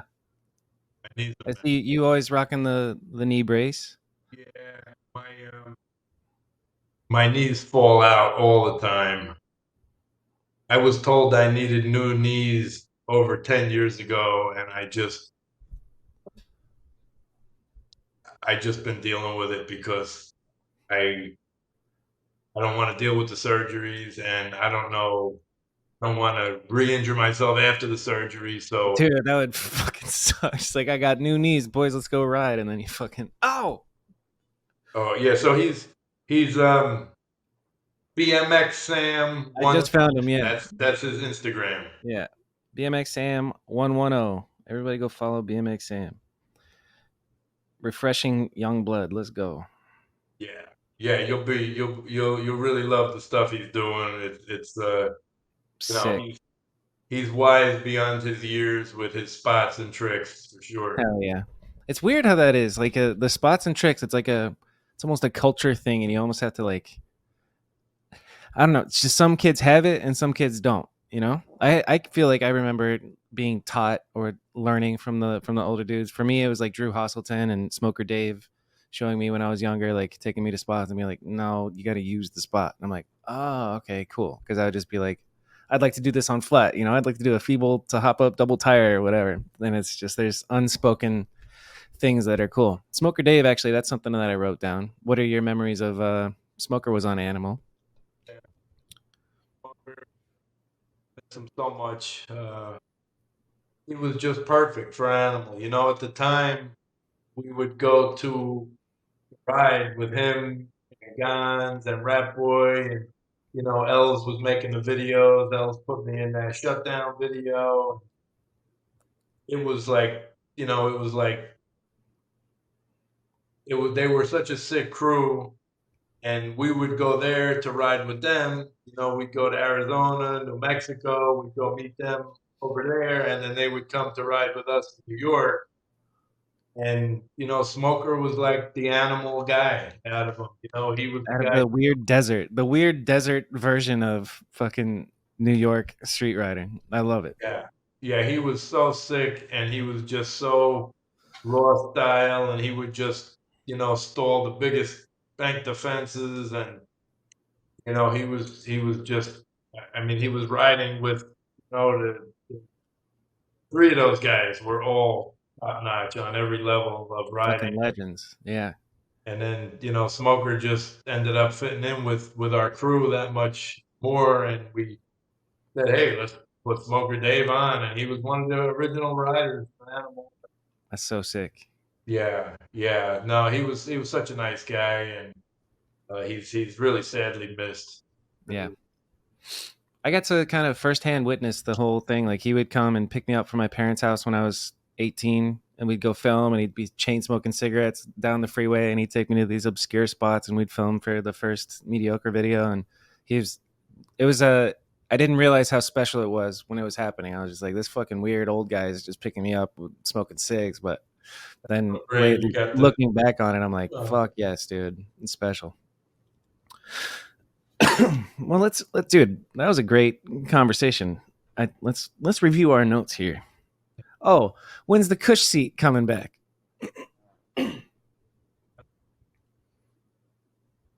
Is it back? Can you buy the Cush seat right now? Was that a dumb question? we brought it back. We bring it back. We brought it back at some point. Yeah, the Cush seat is right there. It's the only It fucking is seat. right. I Yeah, should that know wasn't a that. very Yeah, it is. thoroughly. That's a stupid question. All right, forget that one. Don't worry about that. Let's see. We talked about what would you say is your favorite city to visit?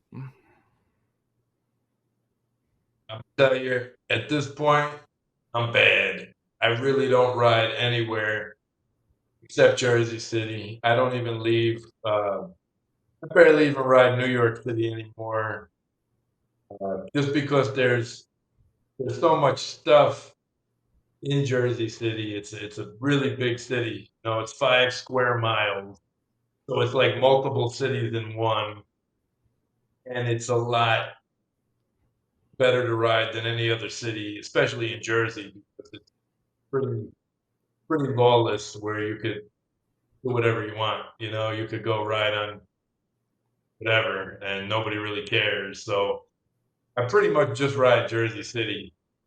I was riding in Manhattan with Martin for the last 10 years, pretty much all the time. But probably for the last year or so, I just ride pretty much out of the bike shop or in Jersey City. So Martin will come here. You know, Martin takes the path train over here, and then Harry and Eric and these guys, Luke pedals too, and The best whips, uh, Luke pedals. yeah, he's a talented stick rider. He's Mm-hmm. another level with the kind of tricks he does. He does stuff that nobody's doing. You know, Yeah. What's your favorite thing to do on your bike right now? um,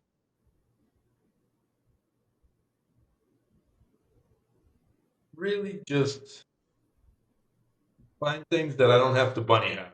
I hate bunny hopping. Nice. Hopping, it just my back is in such bad shape. My neck is in such bad shape. My spine is so bent because I have these huge back muscles, um, and then they're like crushing my chest. So my back is like a mess. I Yeah. got a big hump back, but bunny hopping itself is just so much effort. So I like running into things that just throw me somewhere. Hell yeah. I like jumping into things. Well, not even jumping, just kind of riding into them. I like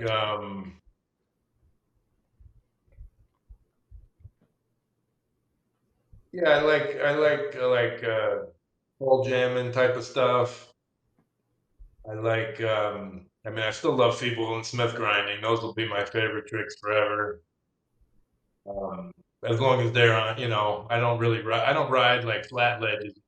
I really just ride setups. So I just go around and look for setups that. Yeah. That makes me wonder what because I love that about you is just riding interesting looking street shit. What's the last thing that you found that you were hyped on?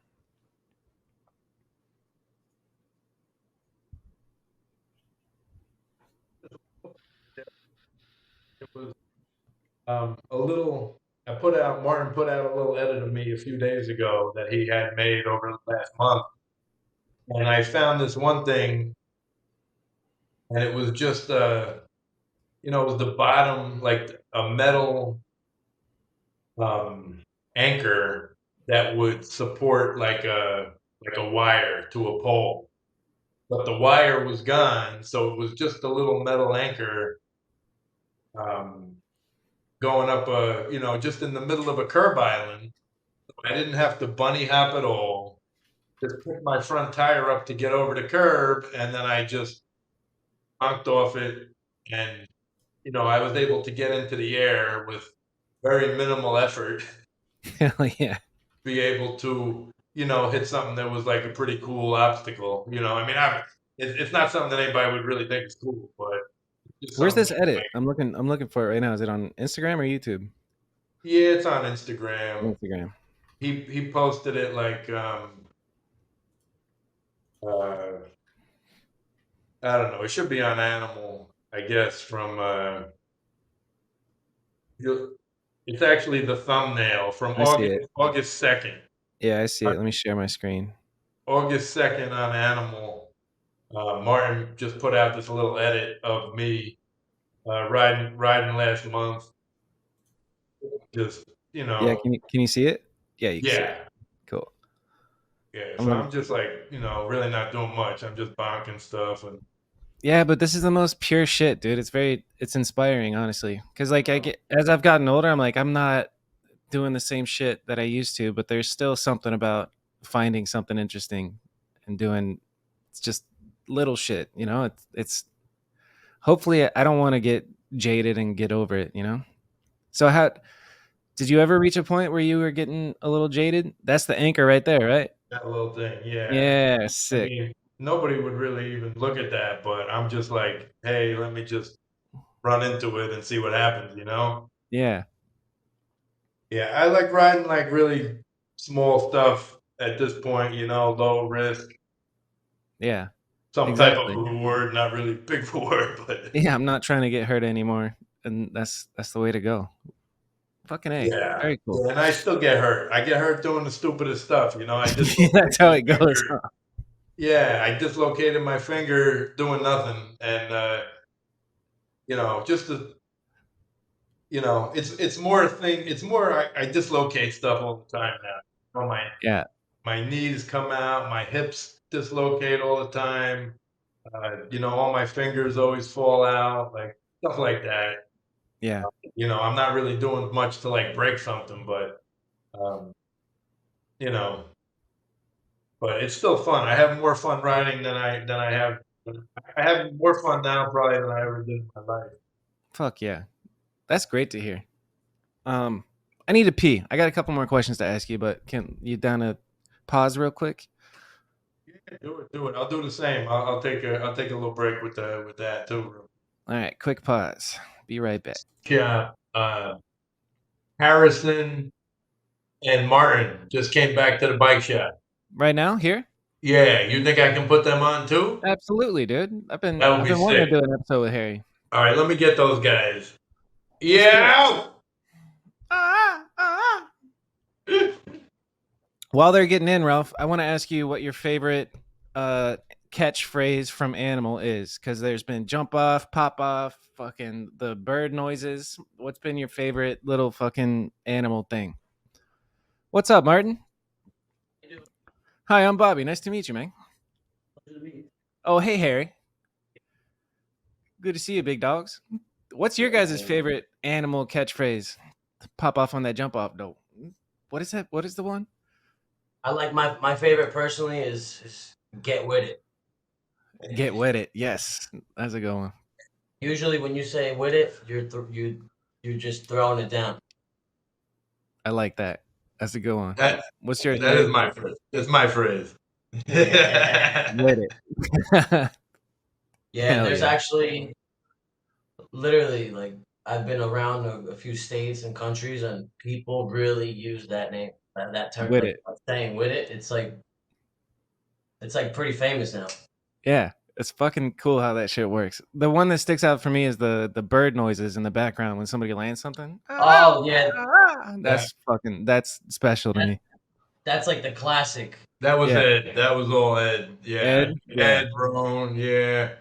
These guys, maybe Vic too, and everybody started shouting at, and I mean these guys are classic. The way they, these guys like is one of the funniest guys ever. And, you know, it Fuck was yeah. it was always like such a being out with these guys was just always wild. They'd be It's funny. hooting and hollering at everybody.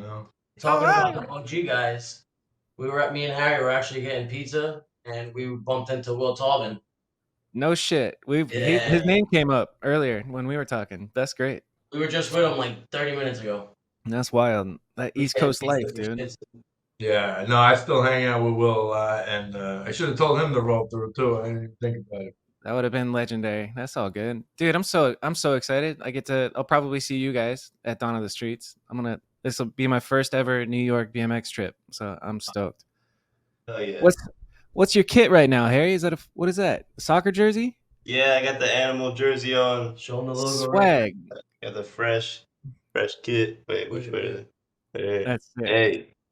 In the back. Double O. Does it have a Kari on it? Let me show you the back real quick. Yeah.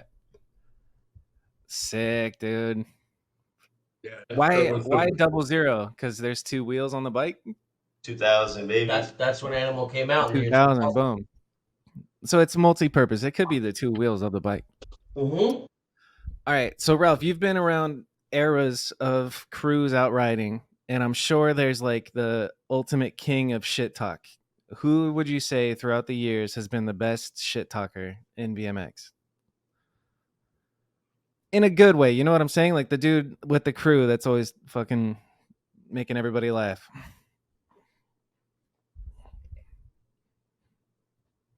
A lot of these guys got real good jokes. They really do.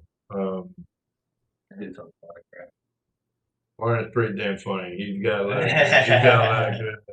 You say Martin? Yeah, Martin's The always Chip Life's got the jokes. always, Let's go. he always keeps me rolling. He's always got me going. Hell yeah. But yeah, I mean, there's been like, I don't know, there's so many different personalities, and I don't even Name know. a couple, bro. Name a couple. Definitely Ed, Bob, George DeSantos, funny as hell, one of the best ever too, for sure. I love him. Dude, all these, these guys all got good. I know the best. Grimaldo Duran, yeah, Fuck yeah. And then what's his? He's on another level with his jokes for sure. But he's constant. He's constant jokes the whole time. Grimaldo is one of the funniest guys. Hell yeah. I'm drawing a blank. Which one's the dad and which one's the son of the Durans? Grim's the dad. George is the son. Cool. All right. So the old heads always got the good shit talk. It's kind of like in fucking, I don't know, you like basketball. The old heads are always talking shit. I like the older dudes are usually the funnier one because they understand kind of perspective. But fucking A. Well, what's going on with you guys? Welcome to the podcast, Martin and fucking Harry. Thanks for making an appearance. Hold on, I'm a grip. No, we're pushing 2 hours. It's time. I got to go to Clay Johnson's birthday party. So I was gonna wrap shit up with Ralph. Oh, all right. Next, get the hell out of here. Then get the fuck out of here, kids. No, actually, just got done cruising around Jersey City with the crew, and now we're back at the bike shop. Chilling. Yeah, chilling around. So what we basically do is just get together with Grovestreet crew or the animal guys within this area and just film stuff all day to put content out, Yeah. What can we look forward to from your new camera? You said Ralph told me you just got a new camera. What'd you get, and what can we look forward to? It's a Canon XA60, and basically you could look forward to. We filmed today a whole bunch of fire. Hell yeah. Harry did some video part. We wrote some DIY. It was sick. It was fun. And I'm gonna post it tomorrow morning. Let's go. It's really. I can actually show you one of the clips right now. Let's go. Let's do it. And then I could ask you. I could ask you your thoughts on like saving for a project versus putting it out on Instagram. Because I used to be like fucking save everything, but now I'm kind of like as far as like what benefits the rider the most, it's like get it out and get it out now so that as many people can see it. What are your guys' thoughts? These guys are so productive. They're like they go out and film like so much every day. It's like Yeah, it's pretty crazy getting out with the crew. Like we're always trying to hype. We always ride like around, find the cool stuff. So we always get hyped, and we're gonna do it anyway. So we just like pull out the iPhone or get the clip, Right. or Now now you more got on the the legit. camera. What fisheye is that, brother? Is that an Opteca? Yeah. Yeah, I rocked an Opteca for years. It gets the job done. That's good. What's the size of it? I'm curious the size of the XA60 thread. 72 or something. It's not something you fucking remember. Fuck To it. be honest, I don't really know too much, and I just learned this. But all the specs, my friend that knows about cameras hooked it all up. Hell yeah. I don't know Everybody too needs a much. friend who knows about cameras. That's what's up. Yeah, his name's Spanky. All right, show the Rushmore. clip. How do we do this best? I'll make you bigger than me. I'll make you bigger. Trying to find it real quick. And then We you did film a do lot the today. clip. All right, can you help me find it?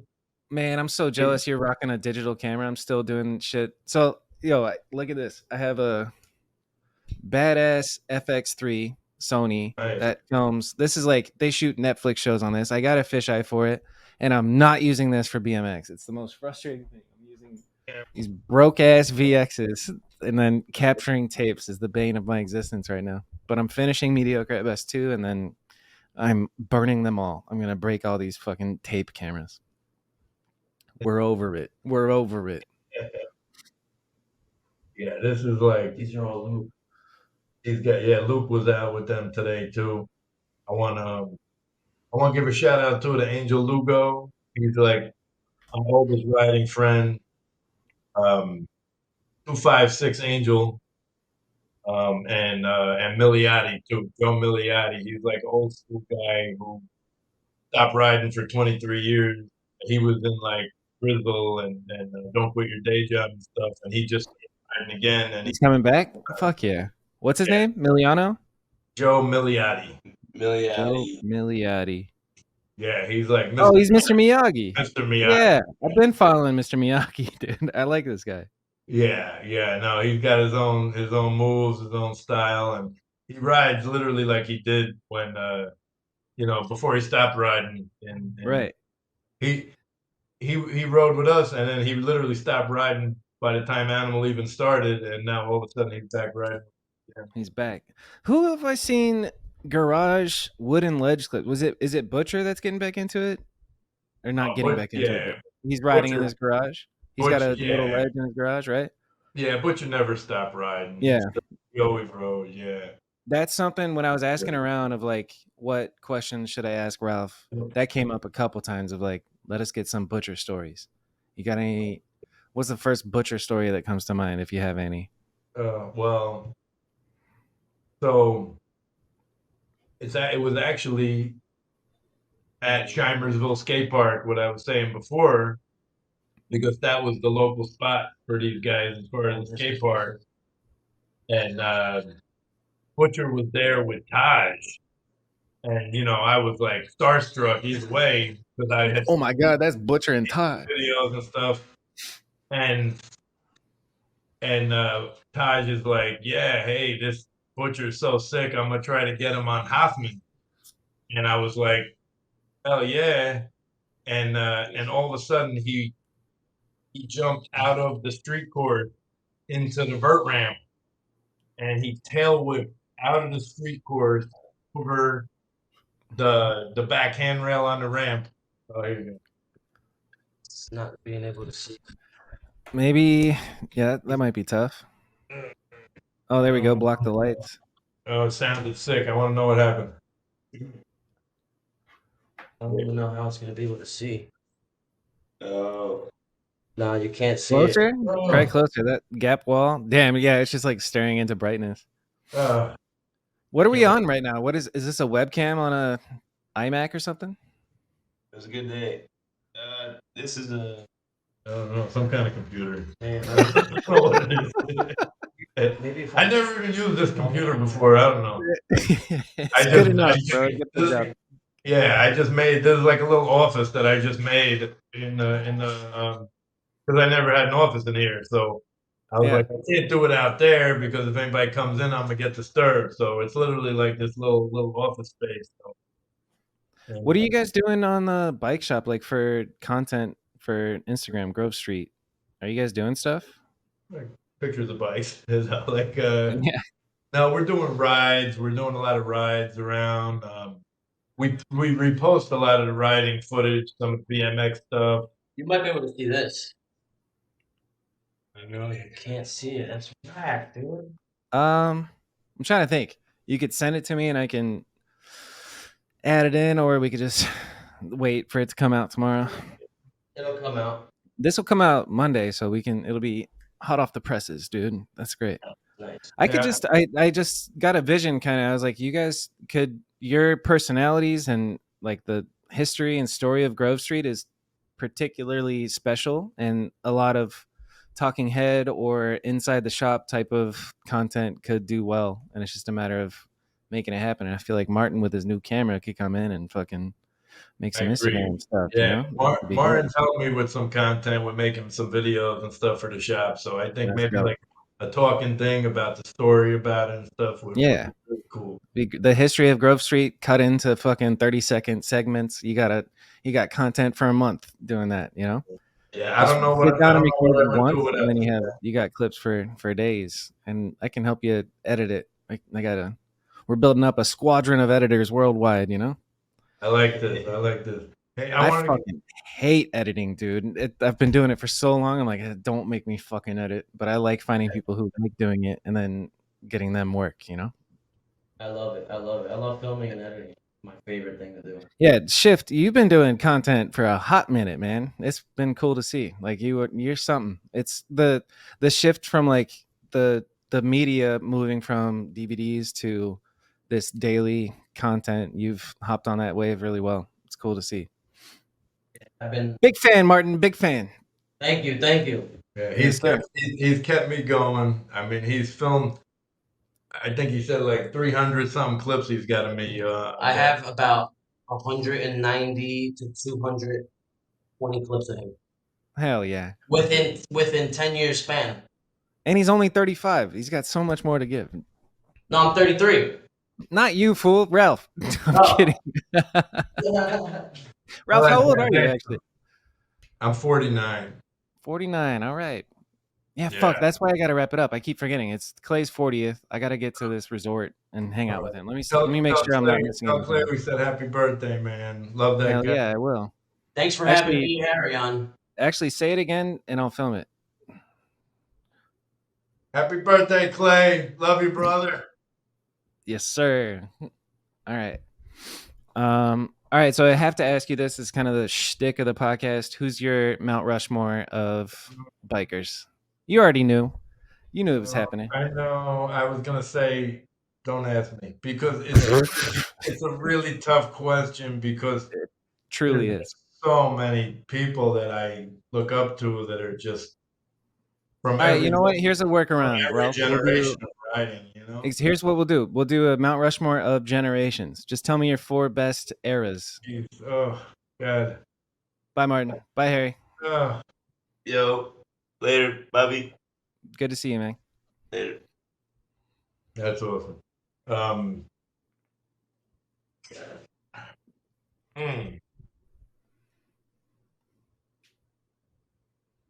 I don't even know where to start. That's the problem because there's literally like, there's hundreds of, BMX is like. I know that's the fun of it, There- brother. there's some. I have so many heroes. Like there's nothing. Like there's nothing. My heroes in BMX are almost countless because really everybody who's ridden for Animal, and that's probably, I don't even know, 50, 60 people at this point alone that are like all my Mount Rushmores. I look up to all of them, anybody who's ever ridden for Animal, and then I'm not gonna let you off the hook. You have to pick 4. Let's hear it. Oh, shit. All right. So, I mean, I don't know. I mean, there's definitely like, I don't even know. There's like street rider guys, and then there's guys who are just like on a whole other level of like the best of the best, just like seeing this, like I'm seeing the videos that these guys made with like, just for this Canadian Hall of Fame, with like Right. Sato and Ends, like Yeah. guys are the best, and obviously Jay Miron, like that's like there could just be a Mount Rushmore of those 3 guys from Canada, you know? That's why it's such a hard question. I It's not know, it's like, so dude, tough, just so don't feel tough. bad. You're obviously gonna leave amazing people out. We can caveat that. But first 4 writers that were like super influential to you personally over the course of your life. If you just listed the first 4, what does it look like? You're gonna miss people, obviously, and they shouldn't take offense. It's just the first ones that come to mind. Who shaped you? Who turned Ralph Sinisi into who Ralph Sinisi is? I mean, really, mainly my friends, my local guys, Tizio too, man. I brought this in here to have him with me. He was one of the biggest influences on me, who pushed me, probably more than anybody ever did. He would literally come to my house and wake me up, make me ride, no matter what. Fuck So yeah. he's definitely on there. I mean, when I started riding, it was like, you looked up to. I looked up more to the freestylers, I guess, when I started riding than the racers. But I still loved the race. I had BMX wallpaper all over my room. It's covered, and I would just stare at these pictures. Um, there was one picture of Volker, um, the one in Paris. I don't know. It's phenomenal. Glenn told me it was one of his favorite pictures too, of him blasting out off of this like slant thing in front of the Eiffel Tower. That was one of my favorite pictures hanging up. Um, I loved Hutch when I was a kid. I loved Mike Dominguez. And then This is like it's impossibly hard for you because of the it's amount of so hard. generations It's that so you've been a hard. part I of. mean, Brian Blyther, I'm starting to feel McCoy, bad. You're listing Hofmann. off like, Oh, there's so many. It's so tough. It's so tough. all right, let's narrow it down. How about of the people who have ridden for Animal and made an impact, who's been the Mount Rushmore for Animal specifically? Ed Hamilton, Bob, George, Vinny, Tom All White. right, that's it. Ed, But Vinny, that was Bob, George. I just left out. I just left out those All big right, dude. I'll let you off Americans. the hook. I'll let These you off guys. the hook, bro. uh, I'll let you off the hook. I knew that was going to be tough. I'm sorry. That was a horrible attempt at doing that. But there's It's so fun, many. man. There's so many. So many. I mean, look, Mira, Hoffman, these guys all. Yeah. You There's know, like the objectively true BMX Mount uh, Rushmore, and then there's everybody's personal one. But for you, you've been yeah, a and part I of it love. for so long in so many eras. It's crazy to actually try and think of that, Yeah, no, Castillo, even there like Pete Augustine, all these like some of the original kind of street rider guys we looked up to. That's like Dave Climber, like all these like Yeah. it's endless, man. I could just fill a couple of hours just rattling off names of all these. We'll put it in the description. It's a list of 250 riders that Ralph likes. Yeah, they're all my heroes. They're my Yeah. heroes. They're my heroes, and a lot of them since I was young, and they're still my heroes. I couldn't ask for anything better than the people that are my heroes in BMX. I couldn't. That's beautiful, man. You're the shit. Another question that I ask everybody is if you could get rid of one trick, what would you get rid of? Is there a particular BMX trick that you hate? See, this one's easy for me because I can't do any tricks. So I literally don't. I can't do a bar spin. I can't do a tail whip. I can't even. I barely bunny hop. So um, I hate. Well, I hate. All right, I hate switch Smith grinds. I can't do them anymore because I had all the muscle cut out of my shoulder when I had an operation. So I used to love doing switch Smith grinds, but now I can't do that. So Fair. switch Smith grinds. I hate that trick. Fuck Switch Smiths, dude. I'm with you. Such a whack trick. It's a weird feeling. Like you get used to grinding on one side and then doing it on the other side. It feels like this super weird. Like that doesn't. I don't enjoy Switch Smiths myself. So fuck them. Yeah. What else do I ask I at the end of these? mainly do switch feebles now because when I do regular feebles, I end up popping my knee out more. That's Okay, not my choice, but yeah. 49-year-old problems right there. Yeah, and I was a goofy foot rider too, so people never knew a lot of the time what was going. So You guys have the advantage. All the best riders are all goofy footed or whatever. It's wild. So when's your birthday? yeah, there are phenomenal. What was that though? When is your birthday? It was July 6th. Okay, cool. So we got some Last time week until of the big October. 5-0. Yeah, whatever. I don't even like keep track. I don't care anymore, really. You know. Everybody, let's crowdsource the biggest, craziest party for Ralph's 50th birthday, dude. I know you wouldn't even like that. You know what? It's probably gonna be me and riding around Jersey City. That'll probably be. I think that's what I did this birthday. I think it'll be the same. That's beautiful. That's what I do either way. Yeah. All right. Any last words? What's a quick piece of advice that you would give to a young kid that's just getting into BMX and likes, I don't know, what? Any last words, Ralph? Yeah.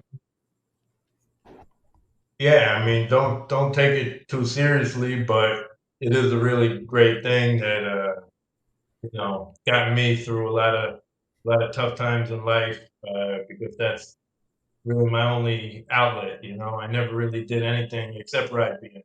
I wasn't good at any other sports or anything. That was just kind of my thing. I mean, I love skateboarding, I love hip hop, and I love BMX. That's like three things that shaped my life.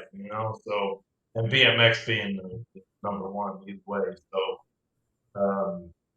yeah, I mean, I would just say just have fun. That's really the main thing. It's and don't